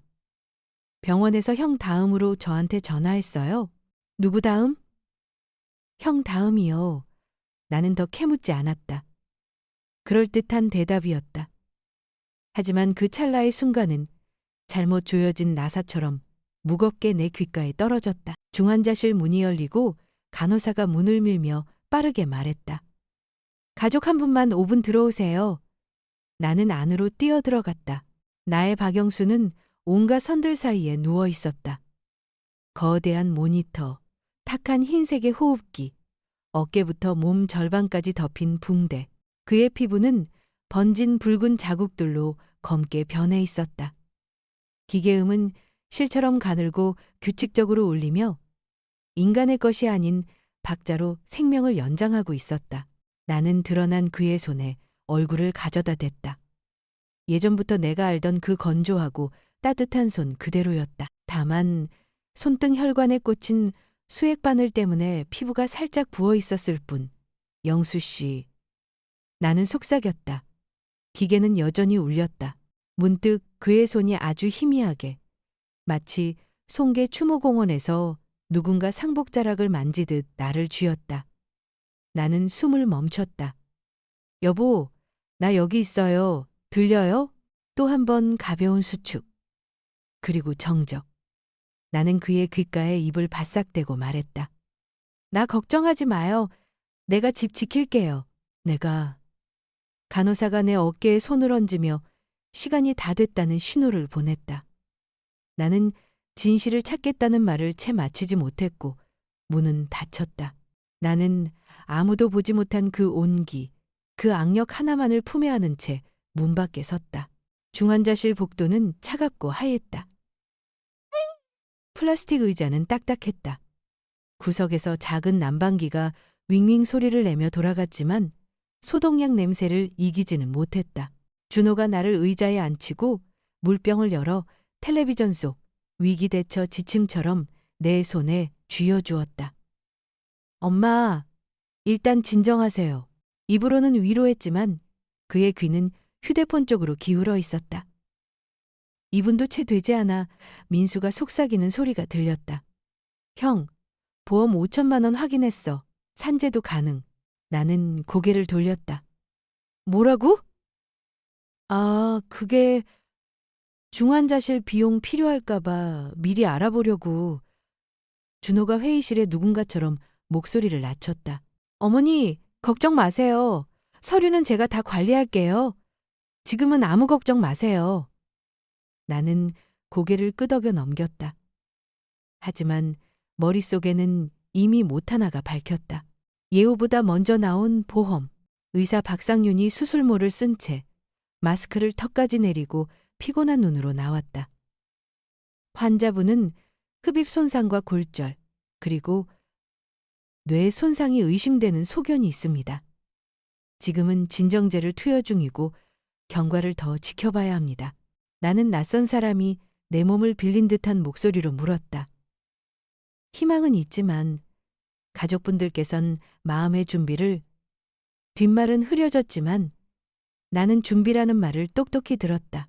우리는 시계 없는 터널을 걷듯 중환자실에서의 밤들을 보냈다. 나는 플라스틱 의자에 앉아 이따금 벽에 머리를 기댄 채 기계음 소리에 귀를 기울였다. 첫날 밤 이미자 언니가 죽을 싸와서 억지로 몇 숟가락 먹였다. 준호는 어머니를 챙기는 아들 노릇을 했다. 생강차를 타주고 휴지를 사오고 얇은 담요를 내 어깨에 덮어주었다. 하지만 의사가 나타날 때마다 그의 얼굴은 다른 방식으로 환해졌다. 정보를 기다려 일을 처리하려는 사람의 빛이었다. 둘째 날 밤 의사가 가족을 작은 방으로 불렀다. 그는 CT 필름을 조명판에 올렸다. 흑백의 얼룩들은 낡은 도시에 잘못 그려진 지도처럼 겹쳐 있었다. 이 부위는 그가 가리켰다. 손상이 큽니다. 의식 회복 가능성이 낮아요. 나는 눈물을 억지로 참았다. 준호가 몸을 기울여 가슴 앞에서 깍지를 꼈다.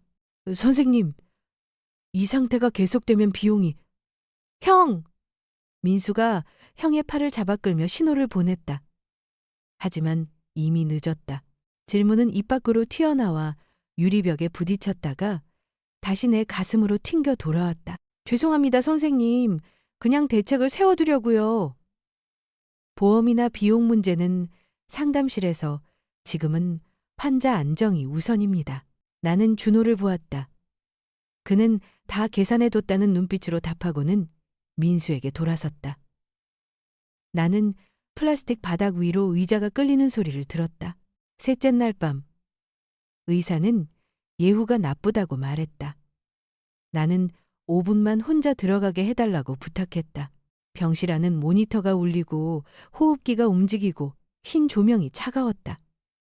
나는 다시 그의 손을 잡았다. 영수 씨, 내 말 들어요. 너무 힘들면 그냥 자요. 하지만 할 말이 하나라도 남았으면 내 손을 꽉 쥐어요. 아주 약한 힘이 내 손을 눌렀다. 그리고 풀렸다. 나는 이해했다. 그것은 가라는 뜻이 아니었다. 하라는 뜻이었다. 마지막 나사가 제자리에 들어갔음을 알았을 때 기술자가 동료에게 내리는 무언의 명령이었다. 밖으로 나왔다. 준호가 결정을 내릴 준비가 된 표정으로 다가왔다. 어머니, 제가 서류를 봤어요. 만약 아버지가. 그는 또다시 죽음이라는 단어를 삼켰다. 어머니는 전문시설로 옮기셔서 충분한 치료를 받으실 수 있어요. 아버지는 예전에 당신이. 그는 말을 멈추고 간결한 한국어를 골랐다. 짐이 되기 싫다고 하셨어요. 그 단어가 내 바로 앞에 툭 하고 떨어졌다. 나는 일어섰다. 네 아버지는 짐이 아니야. 내 목소리는 높지 않았지만 단단했다. 등 뒤에서 이미자 언니가 숨을 들이쉬는 소리. 민수가 헛기침하는 소리가 들렸다. 준호는 턱을 치켜들고 다시 부드러운 목소리로 바꿨다. 제 말은 아버지는 어머니를 힘들게 하고 싶지 않으실 거라는 뜻이었어요. 새벽 2시. 복도는 한산했다. 다른 환자 가족 한 명이 의자에 쓰러져 입을 벌린 채 잠들어 있었고 외투는 어깨에서 반쯤 흘러내려 있었다. 간호사가 약품 카트를 밀고 소리 없이 걸어갔다. 옆방의 기계음 박자가 바뀌더니 이내 잦아들었다. 그 한 칸 한 칸이 내가 머릿속 보이지 않는 쟁반에 담아두는 기억의 조각 같았다. 의사가 말한 시간. 아들이 보험을 물었던 시간. 그의 손이 나를 쥐었던 시간. 네. 시 15분. 경보음. 길게 이어지던 기계음이 팽팽하게 당겨져 끊어지는 실처럼 날카로운 소리로 바뀌었다. 간호사가 뛰었다. 의사가 뛰어 들어갔다. 문이 닫히고 흰 커튼이 쳐졌다. 나는 일어섰다. 다리에 힘이 풀렸다. 이미자 언니가 내 어깨를 부축했다. 내 머릿속에서는 한평생의 모든 소리가 울려 퍼졌다. 풍경에 딸랑거리는 소리, 양철 지붕에 똑똑 떨어지는 빗소리, 사기컵의 쨍그랑 소리, 모든 것이 저 끝없이 이어지는 모니터 소리 위로 겹쳐졌다. 4시 37분. 문이 열렸다. 의사 박상윤이 장갑을 벗었다. 눈에는 핏발이 서 있었다. 미안합니다. 그 말을 듣자 무릎이 몸에서 떨어져 나갈 것 같았다. 나는 결혼식 날처럼 비 오던 밤처럼 김치찌개를 덜어내던 모든 아침처럼 두 손을 포겠다. 박자를 지키기 위해서 준호는 깊은 숨을 내쉬고 고개를 숙였다. 민수는 고개를 돌려 눈 깜짝할 사이에 눈가를 훔쳤다. 이른 아침, 사망 진단 절차. 서류가 오갔다.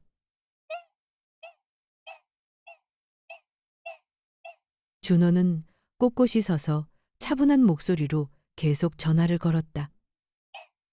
장례식장에는 연락해뒀어요. 간소하게. 간소하게? 내가 되물었다. 아버지는 번거로운 거 싫어하셨잖아요. 그는 재빨리 대답했다. 민수가 덧붙였다. 어머니 부담 덜어드리려고요. 부담 덜다는 두 글자가 내 따가운 피부를 정확히 긁었다. 나는 사망진단서를 접었다. 병원을 떠나는 길, 준호가 누군가에게 전화를 걸었다. 수익자는 어머니, 부속 서류 A는 서명 완료. 그는 몇 걸음 걷다가 돌아보며 미소 지었다. 어머니, 제가 다 처리했어요. 처리라는 단어는 그날 저녁 레스토랑의 카드 단말기 소리처럼 매끄럽게 울렸다. 일단 집으로 가요, 언니. 나는 고개를 끄덕였다. 무너지는 것을 허락할 수 없었다. 장례식 날, 누군가 내게 물었다. 아버님 일하시던 사진 가져오셨나요? 나는 고개를 끄덕이며 영수 씨가 가게 앞에서 펌프 손잡이에 손을 얹고 습관처럼 반쯤 웃고 있는 사진을 건넸다. 사진 속에는 가지런히 걸린 스패너, 네모 반듯하게 접힌 걸레, 바싹 마른 시멘트 바닥이 있었다. 나는 사진을 보다가 머릿속에서 갑자기 외침이 터져나왔다. 기계 폭발이었다면 왜 환풍구나 벽에 그을음이 없지? 나는 생각을 떨쳐내려 고개를 저었지만 생각은 떨어져 나가지 않았다. 기술자의 손에 밴 기름때처럼 뇌리에 달라붙어 아무리 씻어내도 남아있었다. 장례식 다음 날 밤. 집은 사람이 살았던 적 없는 것처럼 텅 비었다. 나는 나무 찬장을 열어 낡은 돈 상자를 꺼냈다.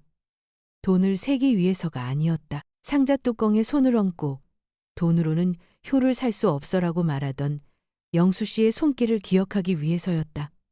그 말은 이제 하나의 설계도 같았다. 나는 수첩을 꺼내 시간을 다시 적었다. 몇 시에 전화가 왔고 몇 시에 도착했는지. 보험 5천만 원, 짐이라는 말. 누가 먼저 연락했냐는 질문에 시선을 피하던 눈빛. 그날 밤 내 휴대폰으로 발신자 없는 카톡 메시지가 왔다. 사진관에 묻지 마. 작업장부터 나는 벌떡 일어나 앉았다. 방금 땅속에 묻힌 비밀을 향해 기억 속 모니터가 여전히 거꾸로 시간을 세는 듯한 소리가 똑똑히 들렸다. 다음 날 아침 나는 가게로 갔다. 자물쇠는 그가 남겨둔 그대로였다.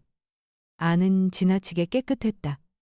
탄 흔적도 그을음 냄새도 없었다. 압축기, 연삭기, 조명, 모든 것이 제자리에 조용히 놓여 있었다. 마치 영수 씨가 아닌 다른 꼼꼼한 누군가의 손길이 막 훑고 지나간 것처럼 나는 나무작업대에 손을 댔다. 옅은 햇살 아래 비정상적으로 따뜻했다. 나는 몸을 숙여 책상 밑을 보았다. 먼지는 고르게 쌓여 있었고 충격으로 인한 소동의 흔적은 없었다.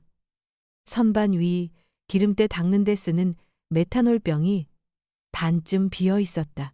나는 아주 오랫동안 서 있었다. 처마 및 철사 풍경이 딸랑하고 울리는 소리가 마치 내게 답을 주는 것 같았다.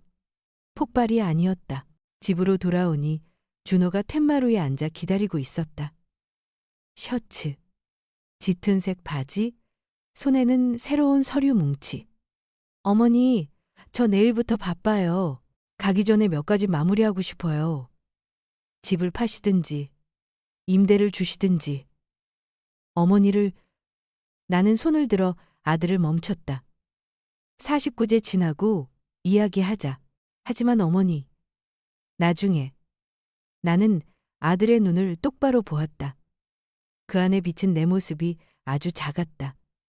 나는 또한 가족 채통의 그림자도 보았다.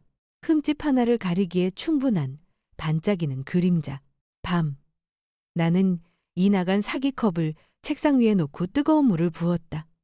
습관이었다. 빈컵 맞은편에는 빈자리가 있었다. 나는 오늘 오후에 막 씻은 컵의 온기에 손을 얹었다.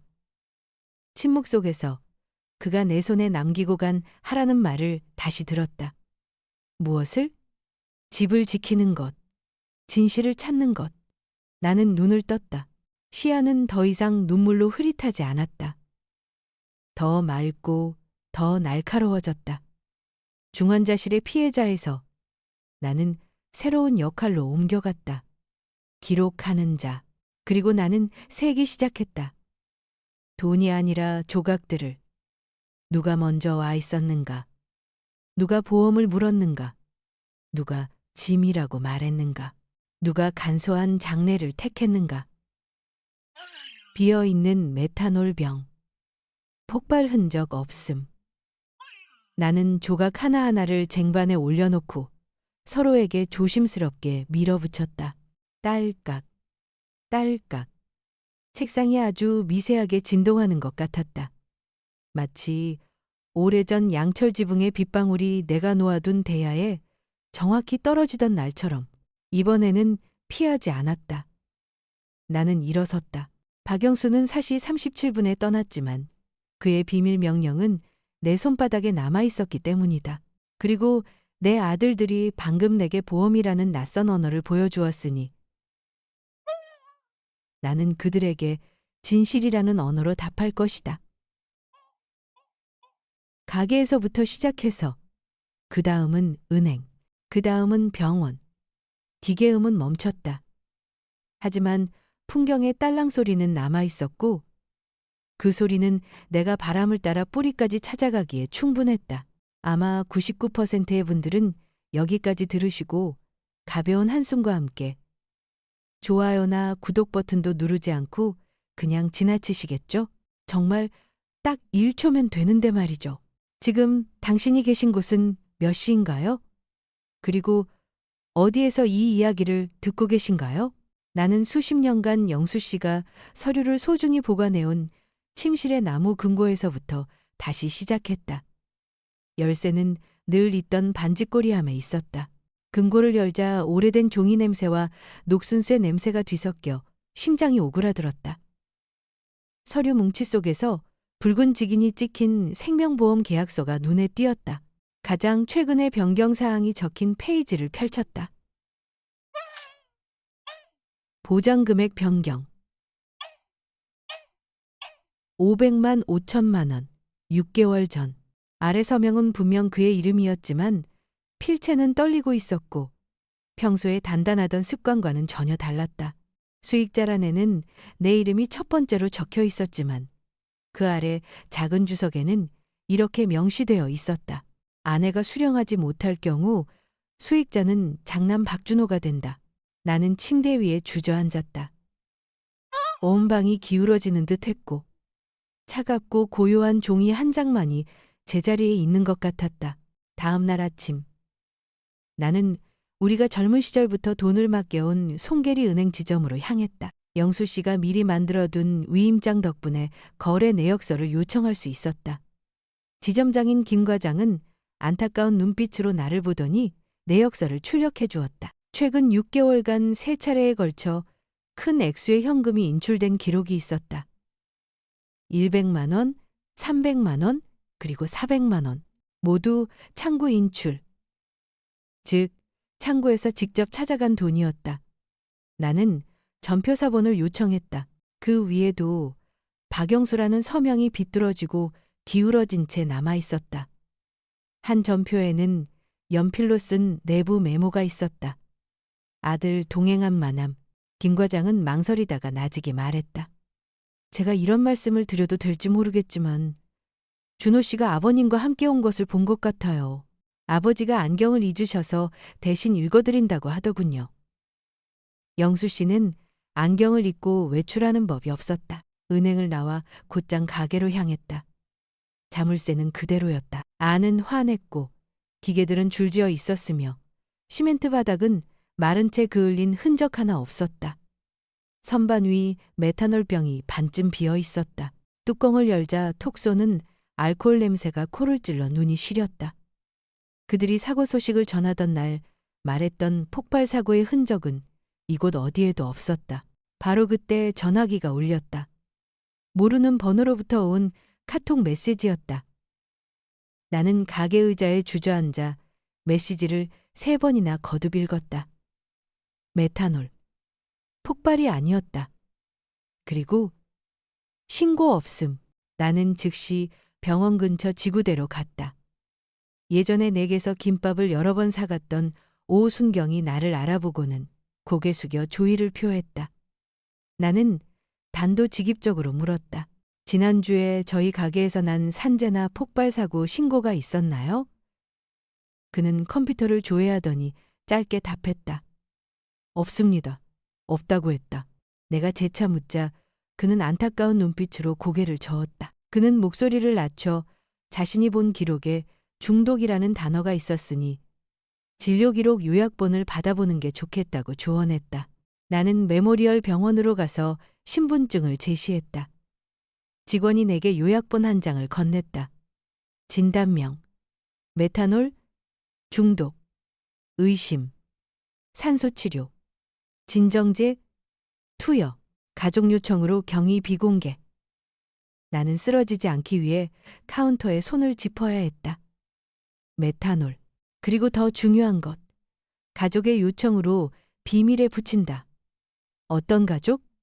내 머릿속에는 중환자실 앞에서 보험금에 대해 속삭이던 아들의 얼굴만이 떠올랐다. 나는 병원 밖 돌의자에 홀로 앉아 보험 계약서를 꺼내 꼼꼼히 읽었다.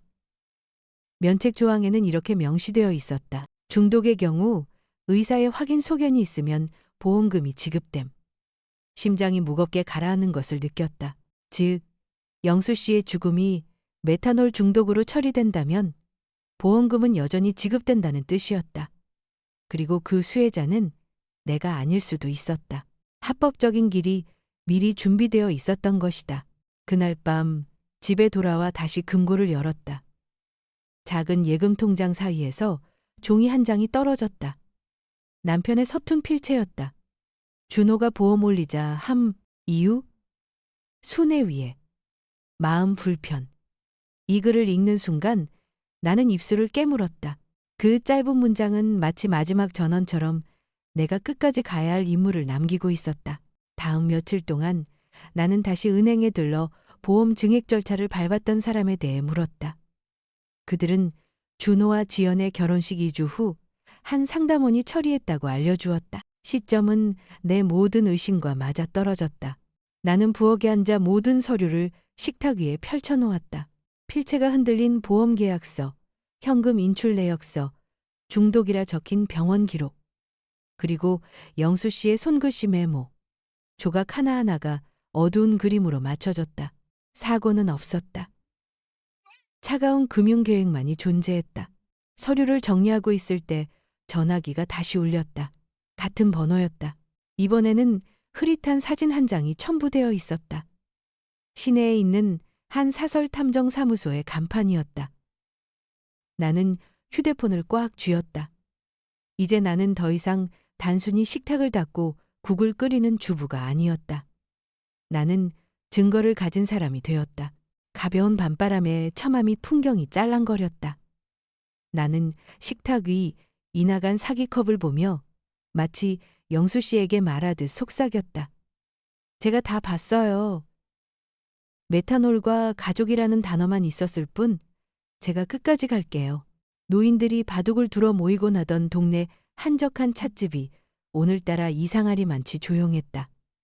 나는 맨 끝자리, 등을 벽에 기댄 채 출입문을 향해 앉았다. 앞에 놓인 아이스 아메리카노는 반쯤 비었고 녹아내린 얼음이 물줄기가 되어 테이블 위로 길게 흘러내리고 있었다. 문이 딸랑 울렸다. 희끗희끗한 머리에 짙은 회색 재킷을 입은 마른 체구의 남자가 들어섰다. 그는 마치 비밀이라도 가득 든 듯 묵직한 낡은 갈색 가죽 서류 가방을 들고 있었다. 그가 가볍게 고개를 숙였다. 최상훈입니다. 그의 목소리는 낮고 차분했다. 그는 가방을 테이블 위에 올려놓고 딸깍딸깍 소리를 내며 잠금장치를 풀더니 갈색 서류 봉투 하나와 작은 녹음기를 내 쪽으로 밀었다. 들으시기 전에 마음의 준비를 하셔야 합니다. 이건 보강 증거일 뿐이지만 진실을 보시기엔 충분할 겁니다. 나는 숨을 참았다. 그가 녹음기를 켰다. 몇 초간의 지지직거리는 소음 뒤로 영수 씨의 목소리가 흘러나왔다. 쉬었지만 익숙한, 가슴이 저릴 만큼 따뜻한 목소리였다. 상훈 씨, 만약 내가 죽으면 그건 사고가 아닐 거요.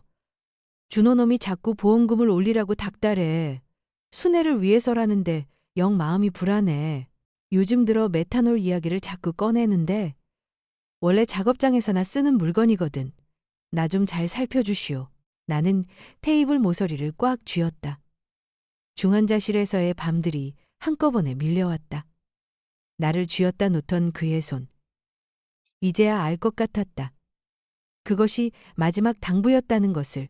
박영수 씨께서 집 전화와 작업장 구석에 장치를 설치해달라고 의뢰하셨습니다. 보험, 메탄올, 요양원이라는 단어가 들릴 때만 녹음이 되도록 설정했죠. 두 분의 재산 범위 내에서는 합법입니다. 최상훈이 영수 씨의 서명이 담긴 위임장을 내밀며 설명했다. 그리고 그는 AU 크기의 인화된 사진 한 장을 내밀었다. 사진 속에는 준호가 야구 모자를 눌러쓰고 마스크를 낀 채 교외의 한 화학약품 가게 앞에서 큰 메탄올병을 안고 현금으로 계산하고 있었다. 다른 사진에는 영수증이 찍혀 있었다. 용재. 등골이 서늘해졌다. 심장이 쿵쿵 울렸다. 이 부분은 혼자 들으셔야 합니다. 최상훈이 내게 헤드폰을 건넸다. 나는 헤드폰을 꼈다. 의자 끄는 소리, 컵 부딪히는 소리, 그리고 이내 준호의 차가운 목소리가 들려왔다. 아침 커피에 몇 방울만 넣으면 돼. 술 냄새랑 비슷해서 아무도 의심 안 해. 민수가 망설였다. 만약 들키면? 준호가 코웃음 쳤다. 병원에 가도 뇌기능 저하, 혼수 상태 정도로 진단될 거야. 엄마는 울다가 결국 다 믿게 돼 있어. 그때 우리가 서류 처리하면 돼. 보험, 집, 요양원까지. 귀가 타는 듯 뜨거웠다. 그들이 어머니를 두고 쓴 관리라는 단어가 심장에 그대로 밝혔다. 더 이상 아들이 아니었다. 그들은 계산적인 투자자들처럼 말했다. 나는 헤드폰을 벗었다. 목소리가 쉬어 있었다. 요양원이랑 우울증 부분 다시 들려주세요. 그가 되감아 천천히 재생했다. 한 글자 한 글자가 칼날 같았다. 그들은 가짜 병력을 만들어 나를 요양원에 쳐넣을 계획이었다. 최상훈이 회색 서류철을 하나 더 꺼냈다. 빈 내역서였다. 준호 씨는 사채 7천만 원 때문에 협박 문자를 받고 있었습니다. 민수 씨는 불법 도박장에서 4천만 원을 잃었고요. 두 사람 모두 아버님이 돌아가시기 석 달 전부터 돈을 구하러 다니기 시작했습니다. 나는 묘비처럼 차가운 숫자들을 보았다. 그들이 효도라고 불렀던 것은 빚을 감추기 위한 거칠애에 불과했다. 그가 짧은 파일을 하나 더 틀었다. 준호, 장례식은 간단하게 해. 아버지가 간소한 걸 좋아하셨다고 둘러대고 엄마는 며칠 울고 나면 결국 우리 말 듣게 돼 있어. 그때 서류 다 처리하면 끝이야. 나는 허리를 꼿꼿이 세우고 눈물을 닦았다. 원본은 가지고 계시죠? 네. 박영수 씨 살아계실 때 밀봉했고 골목 입구 사진관에서 증인 2명의 서명도 받았습니다. 그가 붉은 테이프로 봉인되고 둥근 직인이 찍힌 사본을 내게 건넸다. 나는 그를 보았다. 그의 눈에는 동정이 아닌 굳건함이 있었다. 그는 진실을 잇는 달이었. 저는 평생 종이를 접어왔어요. 내가 단호한 목소리로 말했다. 이제 제 자식놈들을 제자리에 접어넣을 차례예요. 유리창 밖으로 하늘에 잿빛 구름이 몰려왔다. 나는 우리 집 철사 풍경 소리를 떠올렸다. 바람의 방향이 바뀌어도 그 소리는 여전히 울렸다. 두렵지 않으십니까? 그가 물었다. 두렵습니다. 하지만 이 집이 어르신께 적합한 곳이 되는 건 더 두렵습니다. 그가 고개를 끄덕이며 서류를 순서대로 정리했다. 녹취, 사진, 대화, 부채. 절차대로 진행하겠습니다. 살인죄 고소, 메탄올 검출을 위한 부검 신청, 보험금 지급 정지, 그리고 증인 보호 신청 순입니다. 나는 일어서서 갈색 봉투를 가슴에 품었다. 영수 씨의 영혼 자체를 짊어진 듯 무거웠다. 가시죠. 내가 단호하게 말했다. 우리는 찻집을 나섰다. 거리에는 음울한 하늘 아래 쇠붙이 냄새를 머금은 바람이 불었다. 경찰서 문을 들어서는 순간부터 나는 이 체스판의 여왕이었다. 서울의 가을은 뼛속까지 스며드는 찬 공기와 함께 찾아왔다. 나와 최상훈 씨가 지구대에 발을 들였을 때도 그러했다. 그의 손에는 밀봉된 봉투가, 내 손에는 미세한 떨림이 있었지만 시선은 더 이상 피하지 않았다. 당직 경찰은 서류를 훑어보더니 즉시 상급자에게 연락했다. 근처 지청에서 나온 검사가 30분 만에 모습을 드러냈다. 그는 짧게 고개를 끄덕였다. 살인 혐의로 접수합니다. 증거보전 절차에 들어가겠습니다. 그 말을 듣는 순간 심장이 쿵쿵 울렸다. 그 순간부터 공정의 수레바퀴가 구르기 시작했다. 사흘 뒤 개장과 명령이 승인되었다. 이른 아침 sak풍이 송계 추모공원의 소나무 숲을 맴돌았다. 국가수팀이 푸른색 가림막을 치고 장비를 준비했다. 관이 열리자 축축한 흙냄새가 훅 끼쳐왔다. 나는 안전선 뒤에 서서 두 손을 마주 꽉 잡았다. 혈액, 위 내용물, 간 조직 채취합니다. 메탄올 포함 유기용제 전수검사 실시. 관뚜껑이 다시 닫혔을 때 나는 나직이 속삭였다. 여보, 나랑 조금만 더 같이 가줘요. 결과는 놀랍도록 빠르게 나왔다. 혈중 메탄올 농도는 치사량을 넘었고 포름산염 수치는 비정상적으로 높았다. 사망 원인 메탄올 중독. 눈앞은 흐려졌지만 마음은 오히려 선명해졌다. 다음 날 아침 경찰이 준호의 아파트 문을 두드렸다. 그는 막 넥타이를 매던 중이었고 차가운 수갑이 손목에 채워지기도 전에 오해입니다라고 더듬거렸다. 도시 반대편에서는 민수가 뒷문으로 황급히 달아나려 했지만 계단을 채 내려가기도 전에 제압당했다. 체포 소식은 온 동네에 퍼졌다. 시장 사람들은 수군거렸다. 아들 둘이 제 아비를 제 손으로 해쳤다더라. 중앙법정은 방청객으로 가득 찼다. 나는 맨 앞줄에 허리를 꼿꼿이 세우고 두 손을 무릎 위에 올린 채 앉았다. 판사가 들어서고 판사봉이 쾅 하고 울렸다. 검사가 입을 열었다. 이 사건의 본질은 돈입니다. 피고인들은 빚과 탐욕 때문에 아버지를 독살했고 심지어 어머니까지 요양원에 관리하려 했습니다. 뒤편 스크린이 밝아졌다. 준호가 메탄올 병을 들고 있는 사진, 가게 영수증, 그리고 떨리는 필체로 서명된 은행 서류가 차례로 나타났다. 증거 하나하나가 위장의 껍질을 벗겨내는 칼날 같았다. 국과수 전문위원이 증언했다. 메탄올은 포름산으로 변해 혈액을 산성화시키고 혼수 상태와 사망에 이르게 한다고 했다. 그는 농도 그래프를 가리켰다. 이 수치는 사고로는 불가능합니다. 법정 전체가 숨을 죽였다. 녹음기가 켜지자 영수 씨의 목소리가 유언처럼 울려 퍼졌다. 혹시 내가 죽으면 사고가 아니다. 방청석에서 옅은 탄식이 터져나왔다. 이어진 녹음에서는 준호의 목소리가 흘러나왔다. 아침 커피에 몇 방울이면 돼. 엄마는 충격받으면 우리가 하는 말 다 믿게 돼 있어. 주위를 둘러보니 믿을 수 없다는 듯 고개를 젓는 사람들이 보였다. 뒤쪽에서는 한 여인이 나지막이 흐느끼기 시작했다. 변호인은 녹음이 조작되었을 가능성을 제기했다.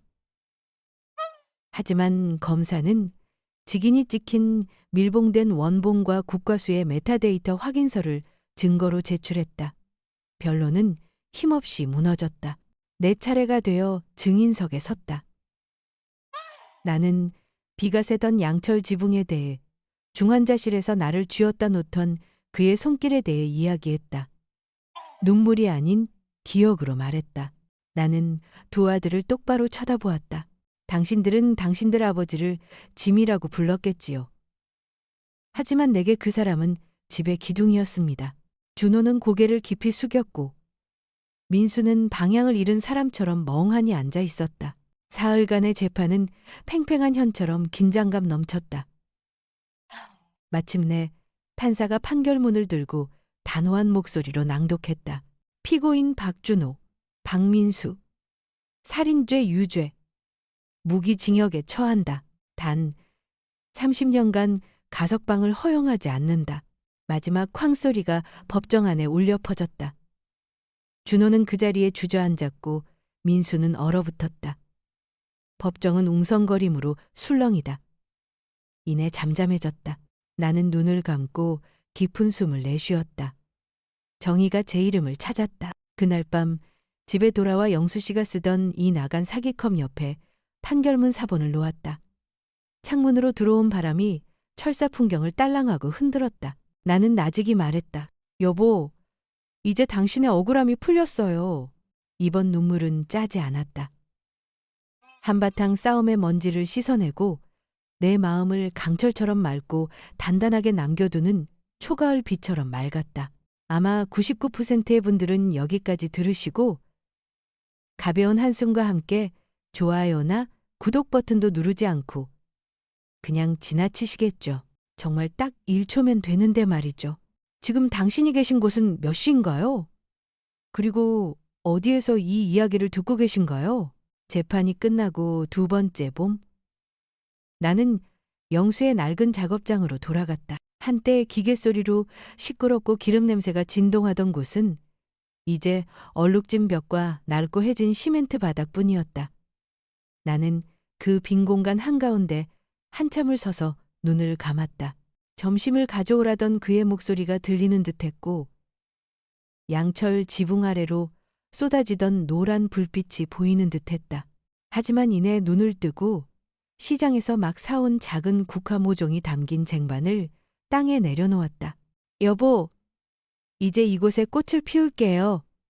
기계 소리 대신 향기가 가득하도록 이미자 언니와 몇몇 이웃들과 함께 땅을 갈고 고철들을 치우기 시작했다. 입구의 나무 팻말에는 영수의 정원이라고 손수글씨를 새겼다. 지나가는 사람들은 종종 걸음을 멈추고 정원을 바라보다 옅은 미소를 짓곤 했다. 석 달 뒤, 송계리 마을회관에서 작은 행사가 열렸다. 박영수 기념재단이라는 현수막이 가지런히 걸렸다. 나는 옅은 색 한복을 입고 나무 단상 앞에 섰다. 손은 떨렸지만 마음은 단단했다. 그 사람은 돈으로 효를 살 수는 없지만 선한 마음은 서로를 구할 수 있다고 믿었습니다. 오늘 저는 그 사람을 대신해 이 재단을 세워 가정폭력으로 고통받는 분들을 돕고자 합니다. 그분들이 혼자가 아니라는 것을 알 수 있도록요. 작은 공간에 박수 소리가 울려 퍼졌다. 요란하진 않았지만 충분히 따뜻했다. 최상훈 씨가 곁에 서서 고개를 끄덕였다. 그의 눈빛은 함께하겠다는 약속 같았다. 1년 뒤 은정이라는 여성에게서 손편지 한 통을 받았다. 박영수 재단의 도움 덕분에 저와 아들은 폭력적인 남편에게서 벗어날 수 있었습니다. 아이는 이제 평범하게 학교에 다닙니다. 이 은혜에 감사드리며 나는 그 편지를 읽고 또 읽었다. 눈물은 흘렀지만 입가에는 미소가 번졌다. 나는 그 편지를 그의 유품들 달아버린 은반지, 이나간 사기컵, 낡은 결혼사진과 함께 나무 상자에 넣었다. 내가 열어보지 않은 것들도 있다. 집에 있는 나무 책상 서랍 안에는 교도소에서 민수가 보낸 또 다른 편지 봉투가 있다. 나는 발신인의 이름만 보고 다시 넣어둔다. 아직 준비가 되지 않았다. 상처에는 시간이 필요하고 모든 답이 서둘러 와야 하는 것은 아니니까. 5년이 흘렀다. 낡은 작업장터에는 이제 꽃이 만발한다. 동네 아이들이 뛰어들어와 놀고 노인들은 돌 의자에 앉아 신문을 읽는다. 사람들은 이곳을 부활의 정원이라 부른다. 나는 그저 영수의 정원이라 부른다. 오후 주기가 되던 날 나는 가까운 몇 사람을 초대했다. 최상훈 씨가 일어나 짧게 말했다. 영수 씨는 우리에게 슬픔뿐만 아니라 변화를 위한 불씨를 남겼습니다. 그 불씨를 꺼뜨리지 말고 지켜나갑시다. 주위를 둘러보니 함께 해준 얼굴들이 보였다. 이미자 언니는 눈물을 닦고 있었고 재단의 도움을 받았던 몇몇 여성들은 뒷자리에 앉아 서로의 손을 꼭 잡고 있었다. 나는 미소 지었다. 마음은 그 어느 때보다 평온했다. 그날 오후 나는 흰 국화 한 다발을 들고 송계 추모공원 언덕에 올랐다. 골짜기에서 불어온 바람에 옷자락이 가볍게 날렸다. 나는 그의 묘비 앞에 꽃다발을 놓고 주저앉아 속삭였다. 여보, 나 약속 지켰어요. 우리 집은 사라지지 않고 모습만 바꿨어요. 당신의 억울함은 풀렸고 나는 정원을 가꾸고 재단을 세워 다른 누군가가 나처럼 고통받지 않도록 했어요. 그 순간 산기슭 아래 꽃밭을 스치는 바람소리가 들려왔다. 마치 그가 잘했어, 순애. 당신이 해냈어 라고 답하는 것 같았다. 나는 가만히 눈을 감았다. 한때 강철과 원망으로 가득 찼던 마음이 천천히 부드러워졌다. 고통은 제 사명을 다했다. 폭풍은 지나갔고 평온만이 남았다. 저녁이 되어 집에 돌아와 누룽지 차 한 주전자를 끓였다. 식탁 위, 노란 등불 아래로 그의 유품들이 보였다. 나는 나를 위해, 이미자 언니를 위해, 최상훈 씨를 위해 차를 따랐다. 우리는 많은 말 없이 함께 앉아 있었다. 핏줄로 맺어진 가족은 흩어졌지만 마음으로 선택한 가족은 여기에 있었다. 나는 깨달았다. 핏줄이 언제나 전부는 아니라는 것을. 진정한 가족이란 모든 것이 무너졌을 때에도 곁에 함께 앉아줄 준비가 된 사람들이다. 창밖으로 바람이 꽃밭을 스치자 국화 향기가 방 안으로 스며들었다. 나는 미소 지으며 차를 한 모금 마시고 속삭였다. 여보, 나 마침내 평안해졌어요.